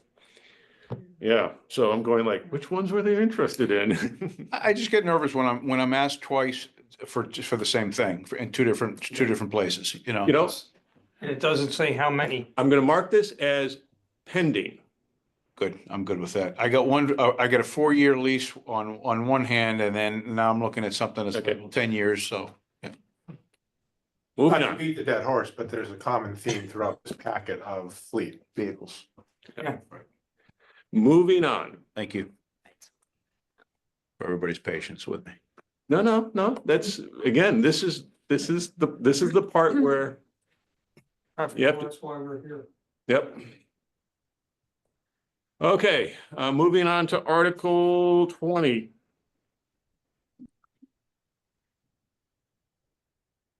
This isn't something you would vote on, right? It's not Yeah, an appropriation. nope. Not required. NA. Collective bargaining. Yeah, could you make sure we get off of that if we don't have to vote on it, take us off of, Well, that's not me. I mean, I don't Yeah, I put know. them all together. okay, But I'll make sure it gets fixed now, but Yeah, I'm just thank you. saying. I have enough of that at work. I don't need. what? Bargaining. Okay, so this is a little bit, so if you recall, sort of this is one of the things that is on, now this is separate from the salary adjustments that we're talking about adding in as part of the override. This is for other, yes, right? All right, so basically, this is a yearly article. You see this annually. It says collective bargaining wage adjustments, but when you read the article, it is for collective bargaining and for non-union personnel. So it's really for everybody. And as you know, we're going through an evaluation of all the job descriptions and things like that. So it will be used for that, for COLAs and things of that nature. But it's an annual article. Collective bargaining and non-union personnel. So, okay, collective bargaining and non-union, but Yeah. I would like to, that's. Thank you for that clarification. I'd like to wordsmith that if at a minimum. I mean, I think maybe we can, like, instead of putting collective bargaining wage adjustments, it could be something else, because when you read the article, it says collective bargaining and for non-union personnel. Do you know what I'm saying? yes. Yeah, so I maybe agree we with you. can- If yeah, we so can, the title if we should be can different. wordsmith that a little bit, because we're addressing salary in other locations as well. Right, I have a circle on that one to wordsmith. so we'll just, I wouldn't wordsmith, let me, do you mind if I talk freely? I probably wouldn't wordsmith the article, but I would the title. Is That's that all what I'm you're asking. talking That's about? all I'm saying. Okay, That's I all just I'm- wanted to make that's- sure I that's all. understood what you were saying. Yep. Yeah, we can change, I'll talk to them about changing. it. Because you made the point. It Yeah. says bargaining agreement for agreements, as a result of settlement for collective bargaining agreements and for non-union personnel. Right. So we're gonna take out collective bargaining and we're just gonna Put put wage wage adjustments. adjustments. How does that sound? Ding, Think- ding. Make it simple. Too easy, Keep it simple. too easy. Okay, Now Mr. Perkins. I'm still confused by this. The other wage lines have the results of collective bargaining from the last round of collective bargaining. Is that correct? what wage lines? What do you mean? In the budget? Well, yeah, so what happens is we appropriate this in a separate article. And then once everything gets settled or, people have had, evaluations and things like that. Then it gets worked into the budget the next year. So the first year gets from an article and then we work it into the budget for the next year. Because we don't know what it's gonna be, right? So if we're in the middle of negotiation, we don't know what we're actually gonna be settling on. So that's why we put money aside in an article. And then when things get settled and then evaluations are done, that we take it from that article or we transfer it into the budget and then it becomes part of the base budget for the next year. So what we saw is the base budget does not have any of the COLA Well- increases, any negotiated increases. No. Okay, all right. No, it does. that was- It does. It does. I will tell you. So if you want a little bit more, let me give you a little bit more information. So right now, the unsettled contracts are, DPW, highway and fire. So that's, right now, that's what we're negotiating. Okay, Those so two any contracts. Plus, incomplete negotiations were Those are- not reflected, but everything else was? yes, All But right. in like fire, okay. in the labor line in fire, wasn't there, like that went up by a certain percent, right? Yeah, those are already, so what happens is, you have a step scale, and usually when you have a union contract, and the contract runs out, they still, and I can't remember the name they call it in state statute, but you usually will continue to get your step, you just don't get the negotiated COLA. Right? So there are some increases in the fire, but it's not the new contract at all, it's rollovers from the old contract. So how confident is 300,000? We feel that we're pretty confident. And then what happens if it's 250? Then we keep that money in the article and then we keep it open for like a year or so just to see if something comes up and then we close it out to free cash. So we still have money from the old article. There's a lot of unknowns. And plus the other thing that we're doing that people are aware of, we're in the process of looking at all our job descriptions and doing a market analysis on a lot of these jobs to adjust. And that's another Piece of that. piece of what we would be at, of the 300,000. So that's really kind of the outstanding issues that would hit the 300,000. Okay. Yeah, we are supposed to get a preliminary personnel, the personnel board is supposedly meeting on the March 12th to review some of the findings. So, Last nitpick, possibly redundant question here. So is what we're calling wage adjustments in Article 21 the same thing as what we're calling wage restructuring in the firefighter override? It's a little different. So when I look at wage adjustments are really, I look at like cost of living, like a reevaluation of your job description. Mhm. Not necessarily of a wage scale. I think in fire, we just know that things need to be adjusted and they need to be restructured, like a whole restructuring. So it could be the same, but a little bit different of that article, if that makes sense.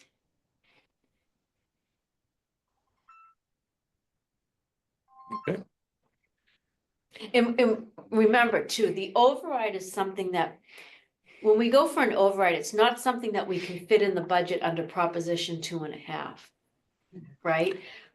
This, when we go for a separate article and then we work it into the budget, we can fit that in under Proposition 2.5. So as I read the wage adjustments for Article 21, it's very narrowly written for FY 26 only. Yes. Your wage restructuring for firefighter override, is this a longer term restructuring? It could be. And it's hard to talk because we're in the middle of. like, Understood. But yes, it definitely could be. Okay. I'd move it. Mr. Anderson, I'll second. yours. Again, this is exactly the right questions. Because we're gonna hear it from the public. We might as well ask the questions No, right now. these are awesome questions. Okay. Nate, Aye. George, All right, Robert?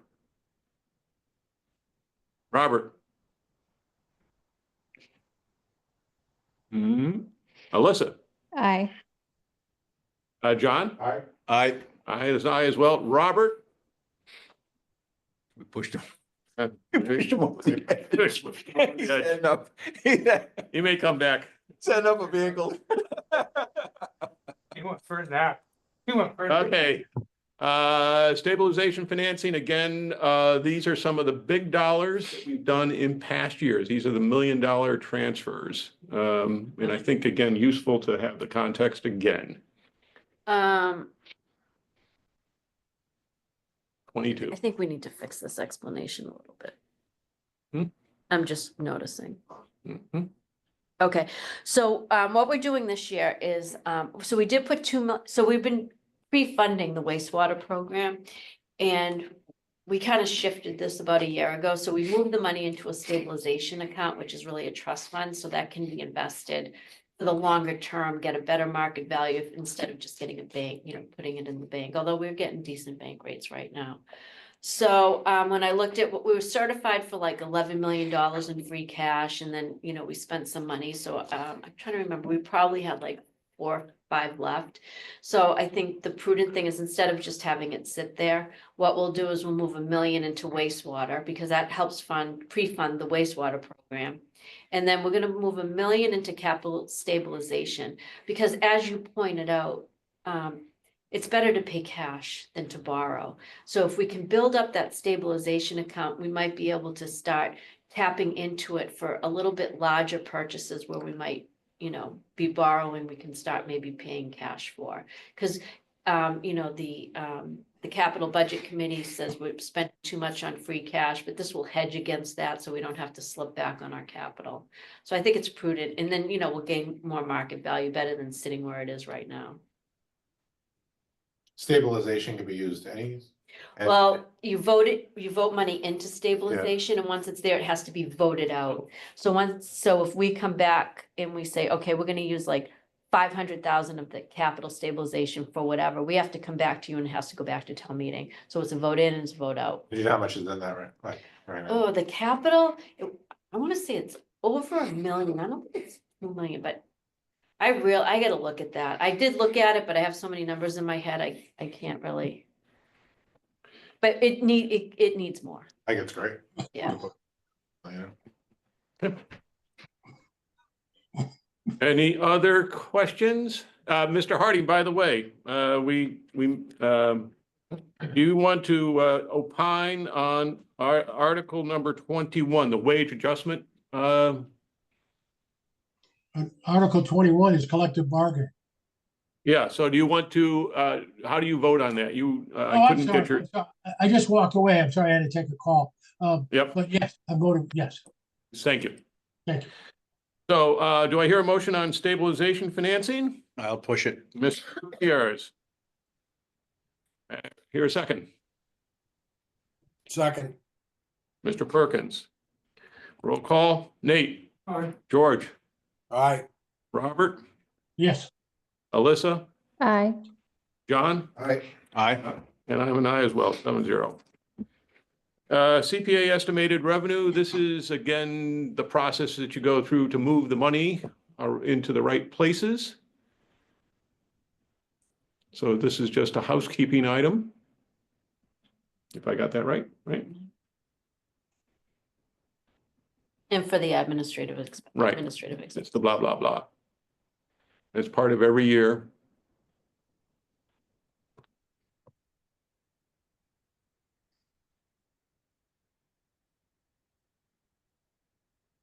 Give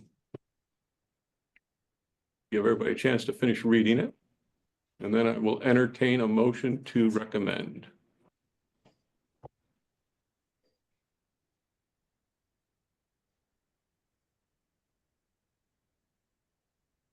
I'll move.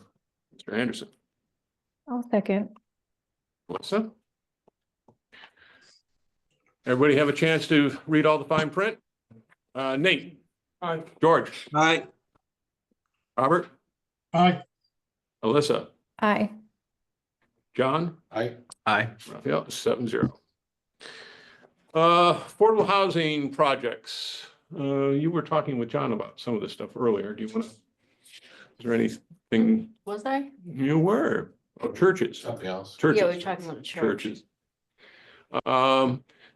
Again, the CIP goes through a process where they solicit people to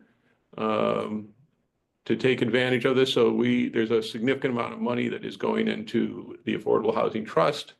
And Hands of Hope is, again, we've supported their efforts to provide some temporary assistance for people facing eviction.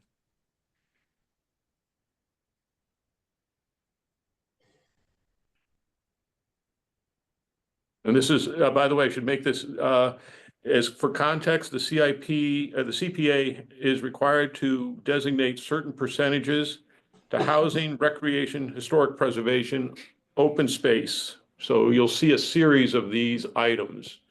So this is related specifically to the housing. And and in the past years, we've always said, you know, put more into housing. Well, this year they're putting more into housing. I have no problem. That's a modest amount. Yep. Considering what it costs to do things on the Cape. Yep. So I'll push 24. Gutierrez. Do I have a second? Nate beat everybody to it. Everybody have enough time to read it? Nate? Aye. George? Aye. Robert? Aye. Alyssa? Aye. John? Aye. Aye. I'm an aye as well. Next up is recreation projects. You can't have enough recreation?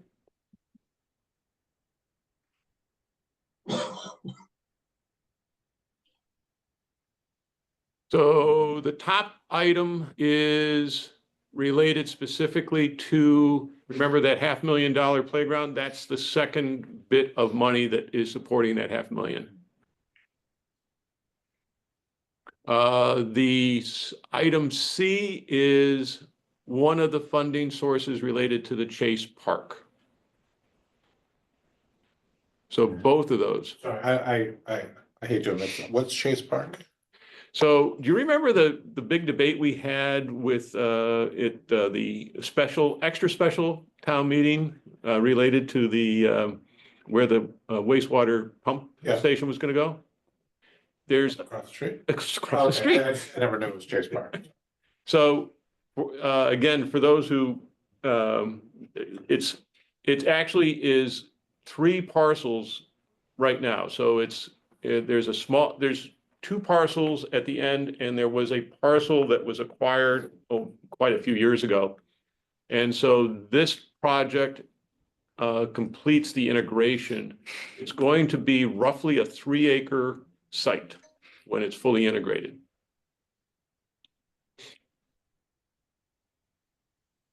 So eventually it'll be able to be used for recreation, but this is, to me, what I'm hearing is this is the work that needs to be done to get it there. Right. Okay. I mean, we've already, in previous town meetings, I think it was about a $950,000 acquisition of the, it used to be, I think it was the Yankee Motel, if I remember. I mean, you know, this, you see? Yeah, it was. And And so, there was a place that burnt down too. right. So again, what the idea, this particular is sort of an environmentally sensitive spot. So it's a way of keeping it environmentally sensitive, even if we're putting a pump station across the street. It'll be a pretty pump station. It was going to be a beautiful pump station. Any other questions? Otherwise, I would entertain a motion. Just a question on Project A. Yes. It's saying additional funding will come from the capital budget, school budget, and PTO fundraising. So looking at these 2 numbers, there's $100,000 not accounted for. Is that correct? That's to be made up? There's those actually, that'll come back in when we look at the tourism revenue preservation fund. So there's 3 Okay. sources of funding of this. And again, all of this detail is, huh? Was it 200 in capital too? Yeah. So if you go to, Total of 5. Fine. If you go to your easy CIP, so remember the One of the nice parts about the CIP, it's all online. So if anybody in the public ever has a question, all you do is click to the view. Okay? Okay.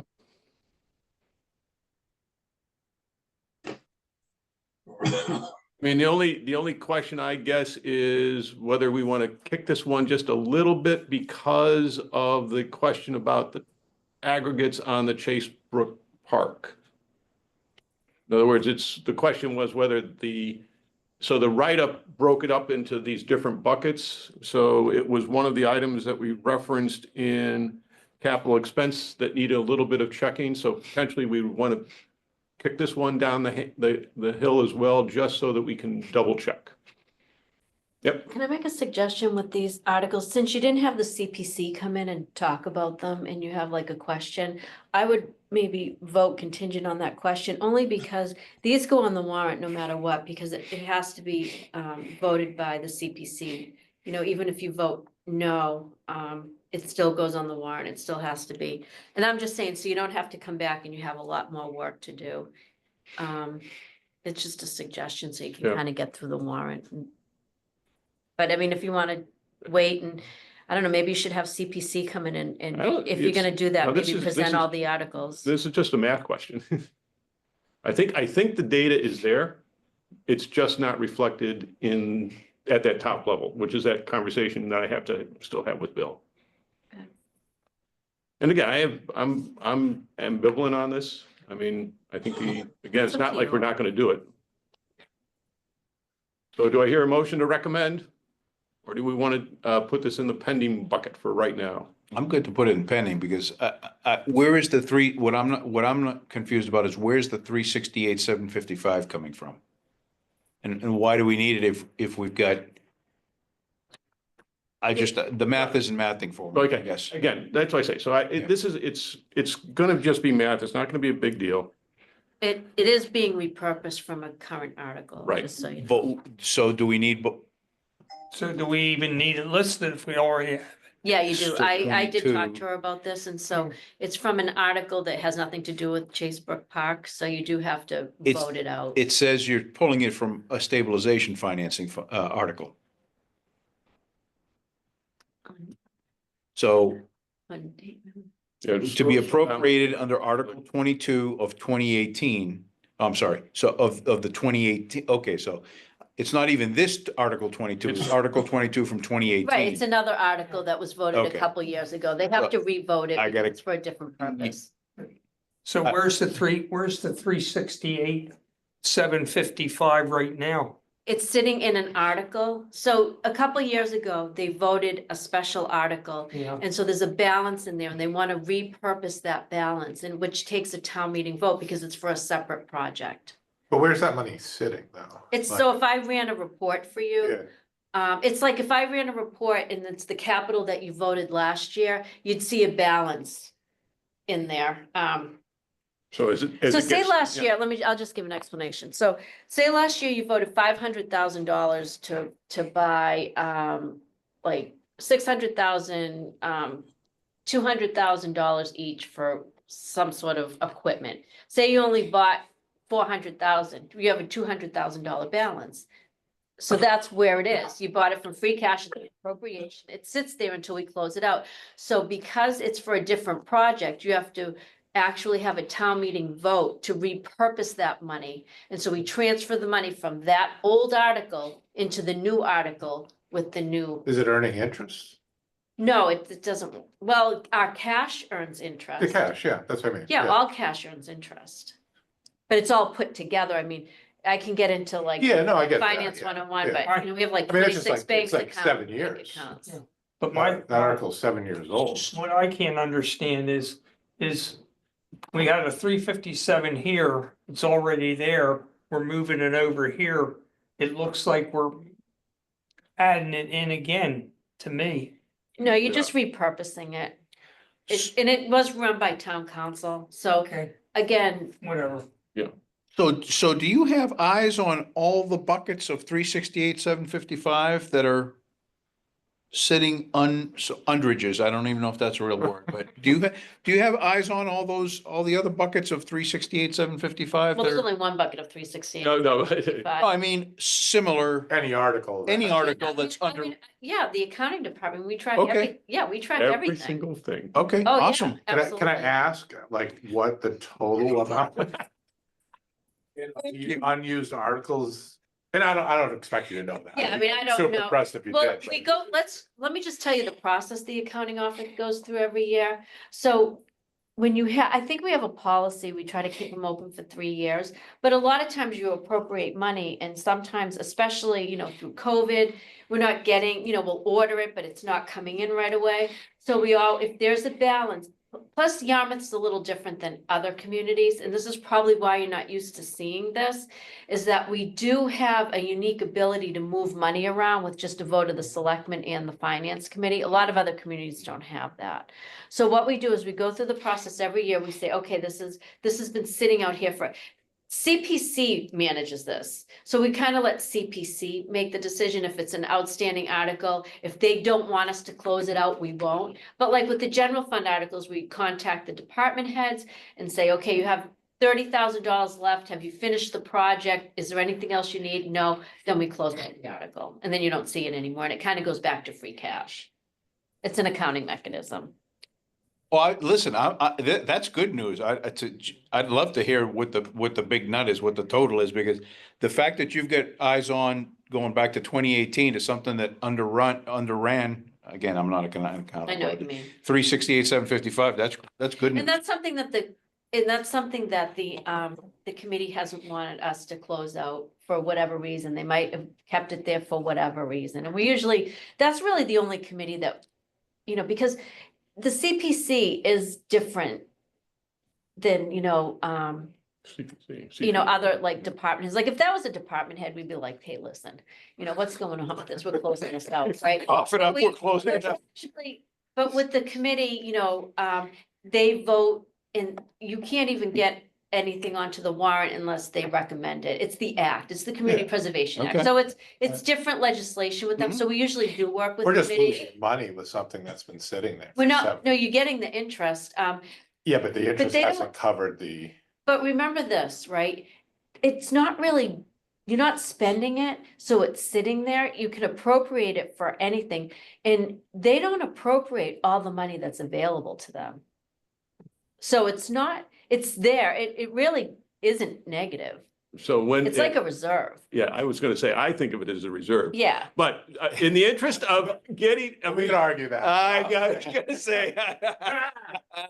come on. I Okay, don't so I know. just want to, you're gonna put this as a pending one, just, Yeah. again, so that we can get the answers to, Mark this one. yeah, we're gonna put that one right now. But the next one, the historic preservation projects, again, this was Article 26. And this was the one where you and John were talking earlier today. So all of the items that are labeled B through F are detailed in the CIP. The only one that's not in the CIP is A. How they made it through, I'll never know. So, but John asked the question, what are the rules governing helping restore houses of worship specifically? And we have, by the way, for context, we have done that related to the Friends Meeting House because of its historic importance.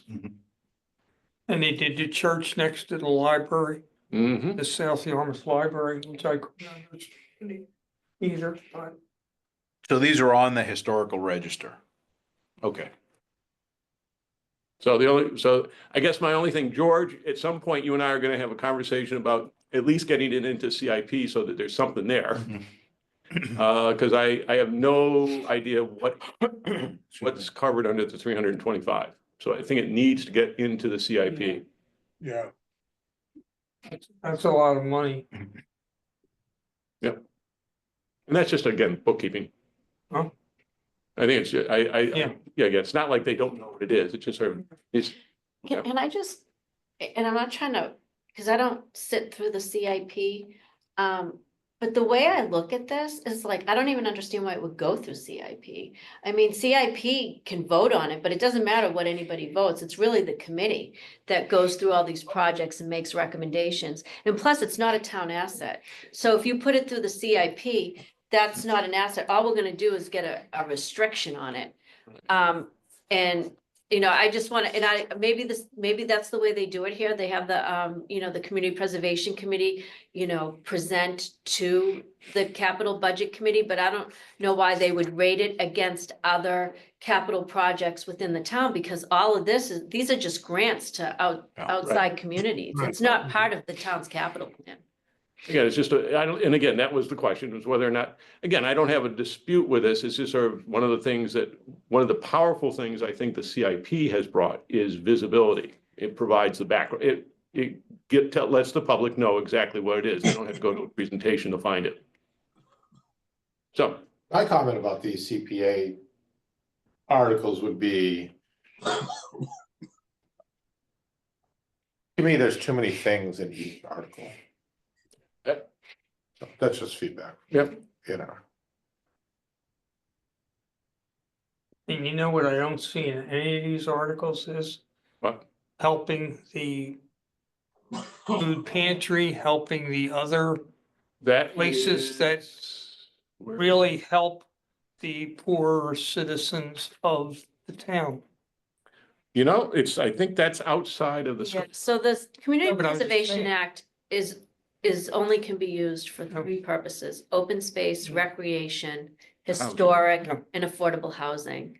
And it has to be within those realms that use the Right. But community. I'm not saying, I'm saying in the 31 articles. Or whatever. Oh, you're just saying that, we have. yeah, In general. he's In saying. general, in the 31 articles, I don't see a thing there that's helping the poor. There's some that's in the veterans piece of it. Yeah, but that's veterans. I'm Yeah, saying, yeah.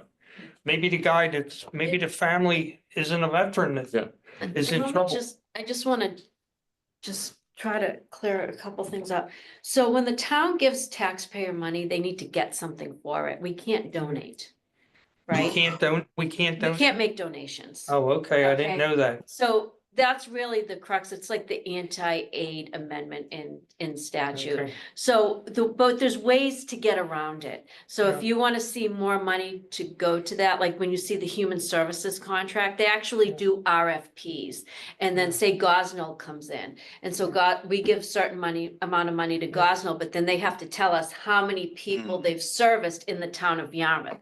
The same thing would happen with like the food pantry. Yeah, Right, it would have to be a human service contract, they'd have to do an RFP, and then the food pantry would have to respond to that. Because when you think about it, we want to make sure Yarmouth residents are being serviced with yeah. taxpayer money. And we want to make sure if we were going to put money to a nonprofit for Yeah. servicing, we want to make sure that it's an even playing field. So we Yeah. let all nonprofits respond to it, but it's strict, you have to think about it. And that's really, we need to get something for Yeah. what we're I putting. know out. somebody that's involved with the Riverway, the old Yeah. Riverway thing. They did like 1,500 Thanksgiving dinners Yeah, no, it's amazing what they're doing. for people that didn't Yeah, have Thanksgiving. lots of generous, but I would like to see if I can get, Okay, I'm Um, sorry. you know, look at the clock and you guys are making, Don't worry about it. I know. But, focus, again, sort of, if we could focus on this particular Mhm. article. Do I hear a motion to recommend? I'll recommend it. And Mr. Perkins, I hear Gutierrez and Perkins. Give it to Perkins. No. You made it to the front line. And Nate, George, Aye. Robert, Aye. Alyssa, Aye. John, Aye. and I'm an I as well. And thank you for that great explanation. That helps a lot. Next is the Open Space Reserve, Article 27. 27. Oh, sorry, I'm Jesus, terrible. Blah, blah, blah. So this is one of those things where you're required to set aside 5%. We don't have a project for it yet, but we're required to do it, so there it is. Move it. Yeah, thank you. Anderson and Gutierrez, any questions? Nate, Aye. George, All right. Robert, Aye. Alyssa, Aye. John, Aye. Aye. and I'm an aye as well. CPA legal, bank, land bank legal balance. Again, this is one of those, All right, so I can. yeah. So good. basically, I ran that report that we were just talking about of all the outstanding money. And so there was money sitting there from when they actually went so we used to have back in the early 2000s, we used to have what was called the land bank. I don't know if people remember that. The land bank. And so and with the land bank, you weren't getting a match from the state like you would for CPA. So a lot of people went to the ballot, they adopted the modified CPA Act so you could get a match. During that transition, this money is part of the CPA fund, but it was part of the old open space. So when I ran the report, we're like, oh, wow, look what's here. And so I said, you really should probably transfer That's that. excellent. You should. You should, excellent.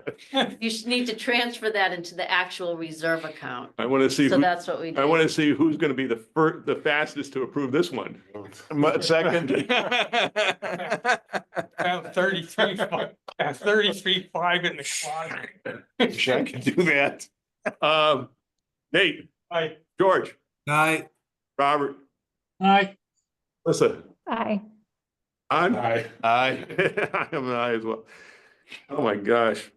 Article 29, this is just, we just had this, conversation. So this is just the follow-up on Our presenters. our presenter.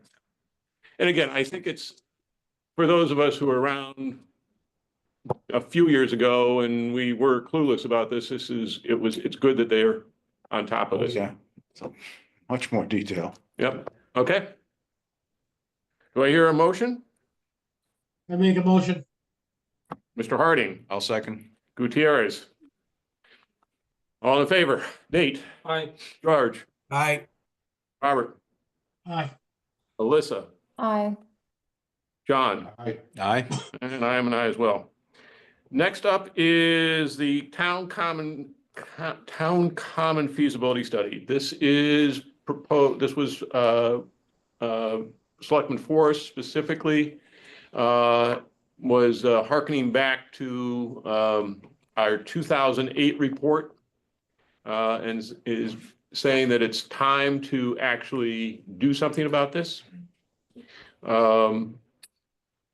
As I mentioned, though, the flip side of that is this is potentially another sort of a semi-muck issue because that may potentially impact schools.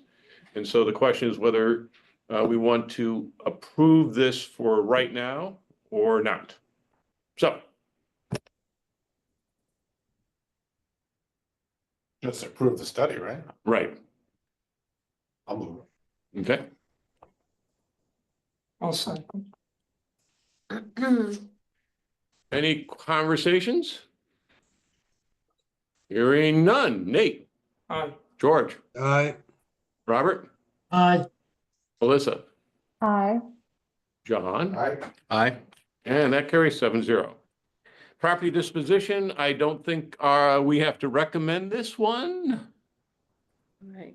You're gonna laugh at this one. It's a little teeny tiny corner parcel. And who knows what they're gonna do with it, but not my. 7 acres, 0.07 acres. Literally, it is a little strip. It's a shed. It's not even a shed. There's nothing on it. It's just an empty lot. 0 Oak Street. Next up, so I don't think we have to do this. I'm just going to say this is an NA for us, right? Right. Okay. I love NAs. The Matakees, building maintenance cost, John can probably regale us of the Matakees. I think it's, I don't know, the last 2 years anyway, it's been 200,000 for the budget. I can't really speak to the fiscal year. I know Bill Scott, we asked about this in our first mock meeting. Calendar year 24 was 111,000. that was spent of that 200,000, so.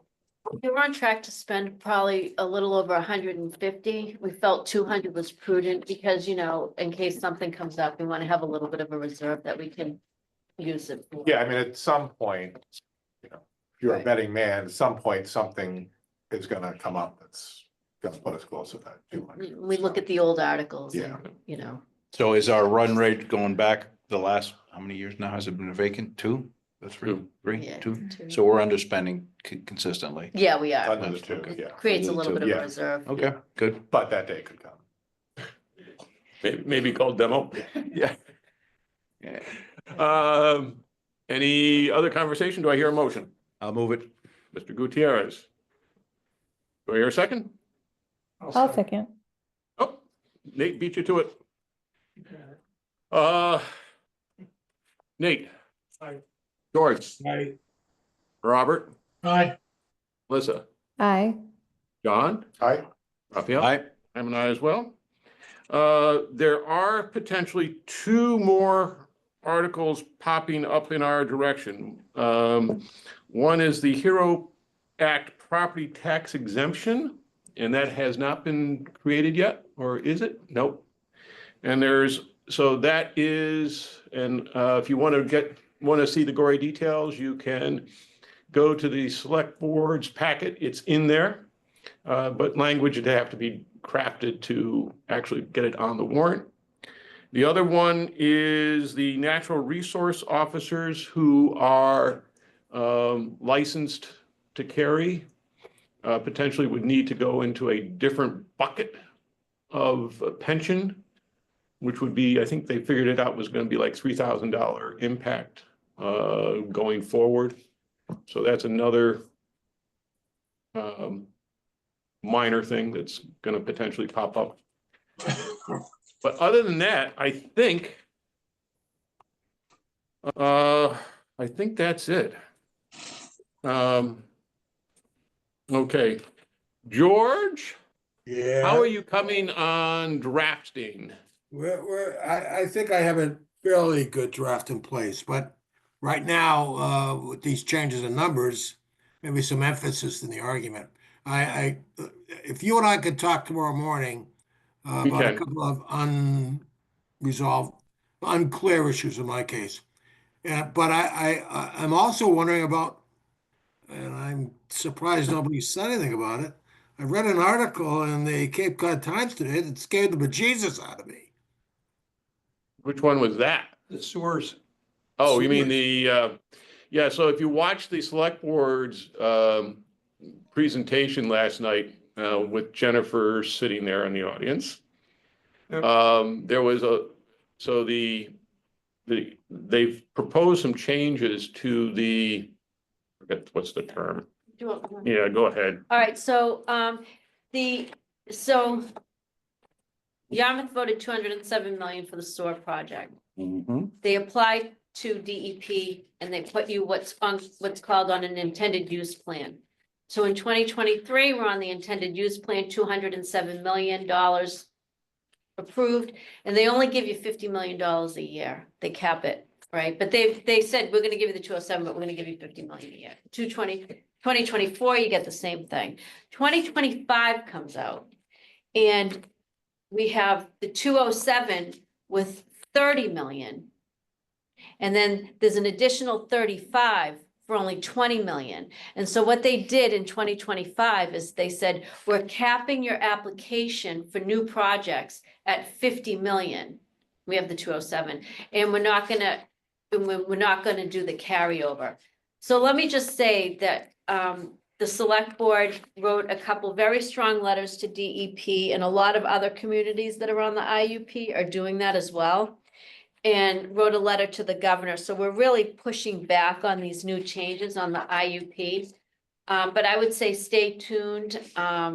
It's like they changed the rules mid-game, without the carryover. Move the But goalposts. I think, we're definitely pushing back. I wouldn't hit the panic button just yet, but, we're keeping a close eye on it and working on the numbers and seeing exactly, what this means to Yarmouth. what's their logic or justification for that? They basically said that there's so many new applications for SOAR. There's a lot of communities that need to do SOAR projects and it's the funding. And then they're a little bit concerned with, the federal government. But this stays the state, I'm sorry. Yeah, don't go there. I'm- So the select board put it very eloquently. They said that they had some spicy language. Yeah.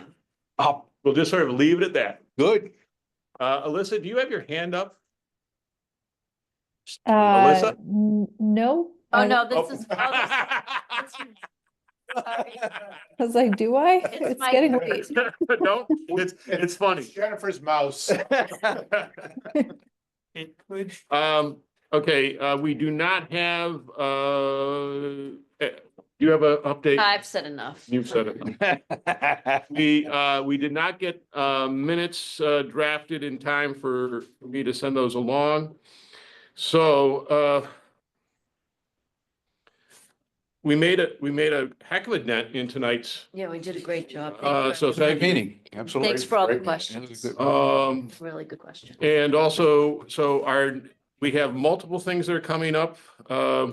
I did mention, so the school committee was supposed to meet on March 3rd to finalize the appropriation. Whether or not that happens is going to be another question. March 4th is a reprise of last year, the joint meeting, I should say, a public hearing on all budgets. So it'll be probably led off by capital. Schools will be there again, which I'm sort of thinking that's sort of interesting. It's third time around. I don't know if he'd give the same presentation. I hope think not. we're all set. I hope so. We've seen this before. Mhm. And then obviously I'll be presenting our recommendations. So I think that is it. So there's the other two bits of data that are required. I have the template already ready for the formal notice to the select board of what our votes are tonight. Plus the presentation, plus the draft of the letter that would go at the front of the warrant article. Well done.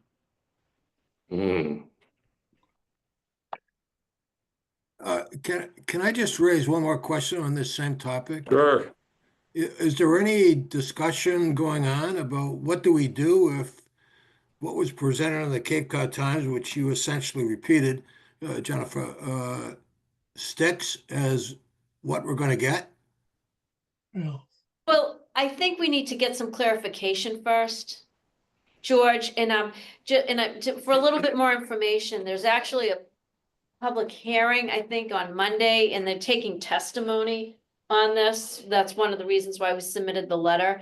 So, I mean, we need to know what this really means, and there's some confusion around that. And so I think when we get those hard answers, obviously, we'll have a plan in place to move forward. Pitchforks are coming. it may, Well, you it can may go- just stop the sewers. Yeah, George, you could go online and He's you gonna could pull cost down us the that. UPI report. Stop. I the have it right here. I looked at it earlier today because I've You been mean following with the water with the trust. And it's not just the Cape. I mean, this is targeted to a lot of communities across the state.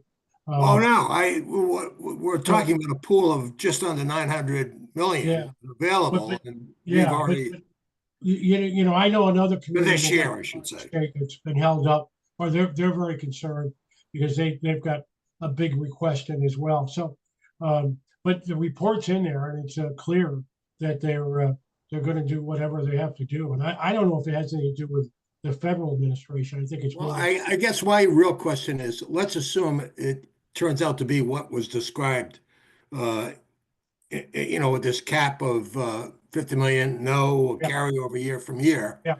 And we had to borrow what we're not Yeah. getting. What could we expect that to Yeah, cost us? That's in an addition? excellent question. Yeah.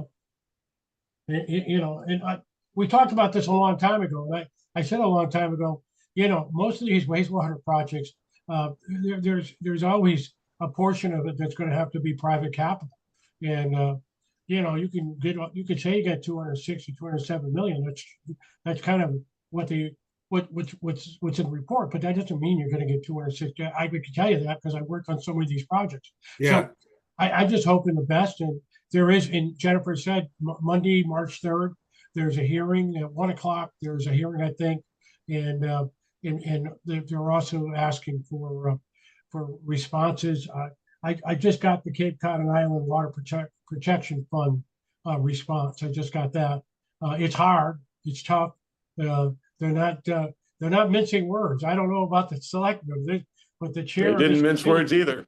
This chair of this committee is pretty. He's really running hard against him. So all because right. it does. I mean, it's I not- just got hit with it about 3 o'clock this afternoon, the first I've seen of it, and then, Oh, is it? Yeah. so, Yeah. all right, I be patient and wait for the dust to settle here. Yeah. So. Okay. Thank you, everybody, for hanging in tonight, especially Thank you. Jennifer. I'm noticing your cheeks are getting a little, oh my God, this woman doesn't sleep now. We're good. I'll make a Anyway. motion to adjourn. That's what I was hoping for. I'll second. Roll call vote. Nate, George, Aye. Robert, Aye. Alyssa. Aye. I. I'm an aye as well, 7-0 at 8:30. Thank you. Thank you, Great meeting. everyone. I'm gonna end Good the point, Mr. feed. Chairman. Thank you. Yeah,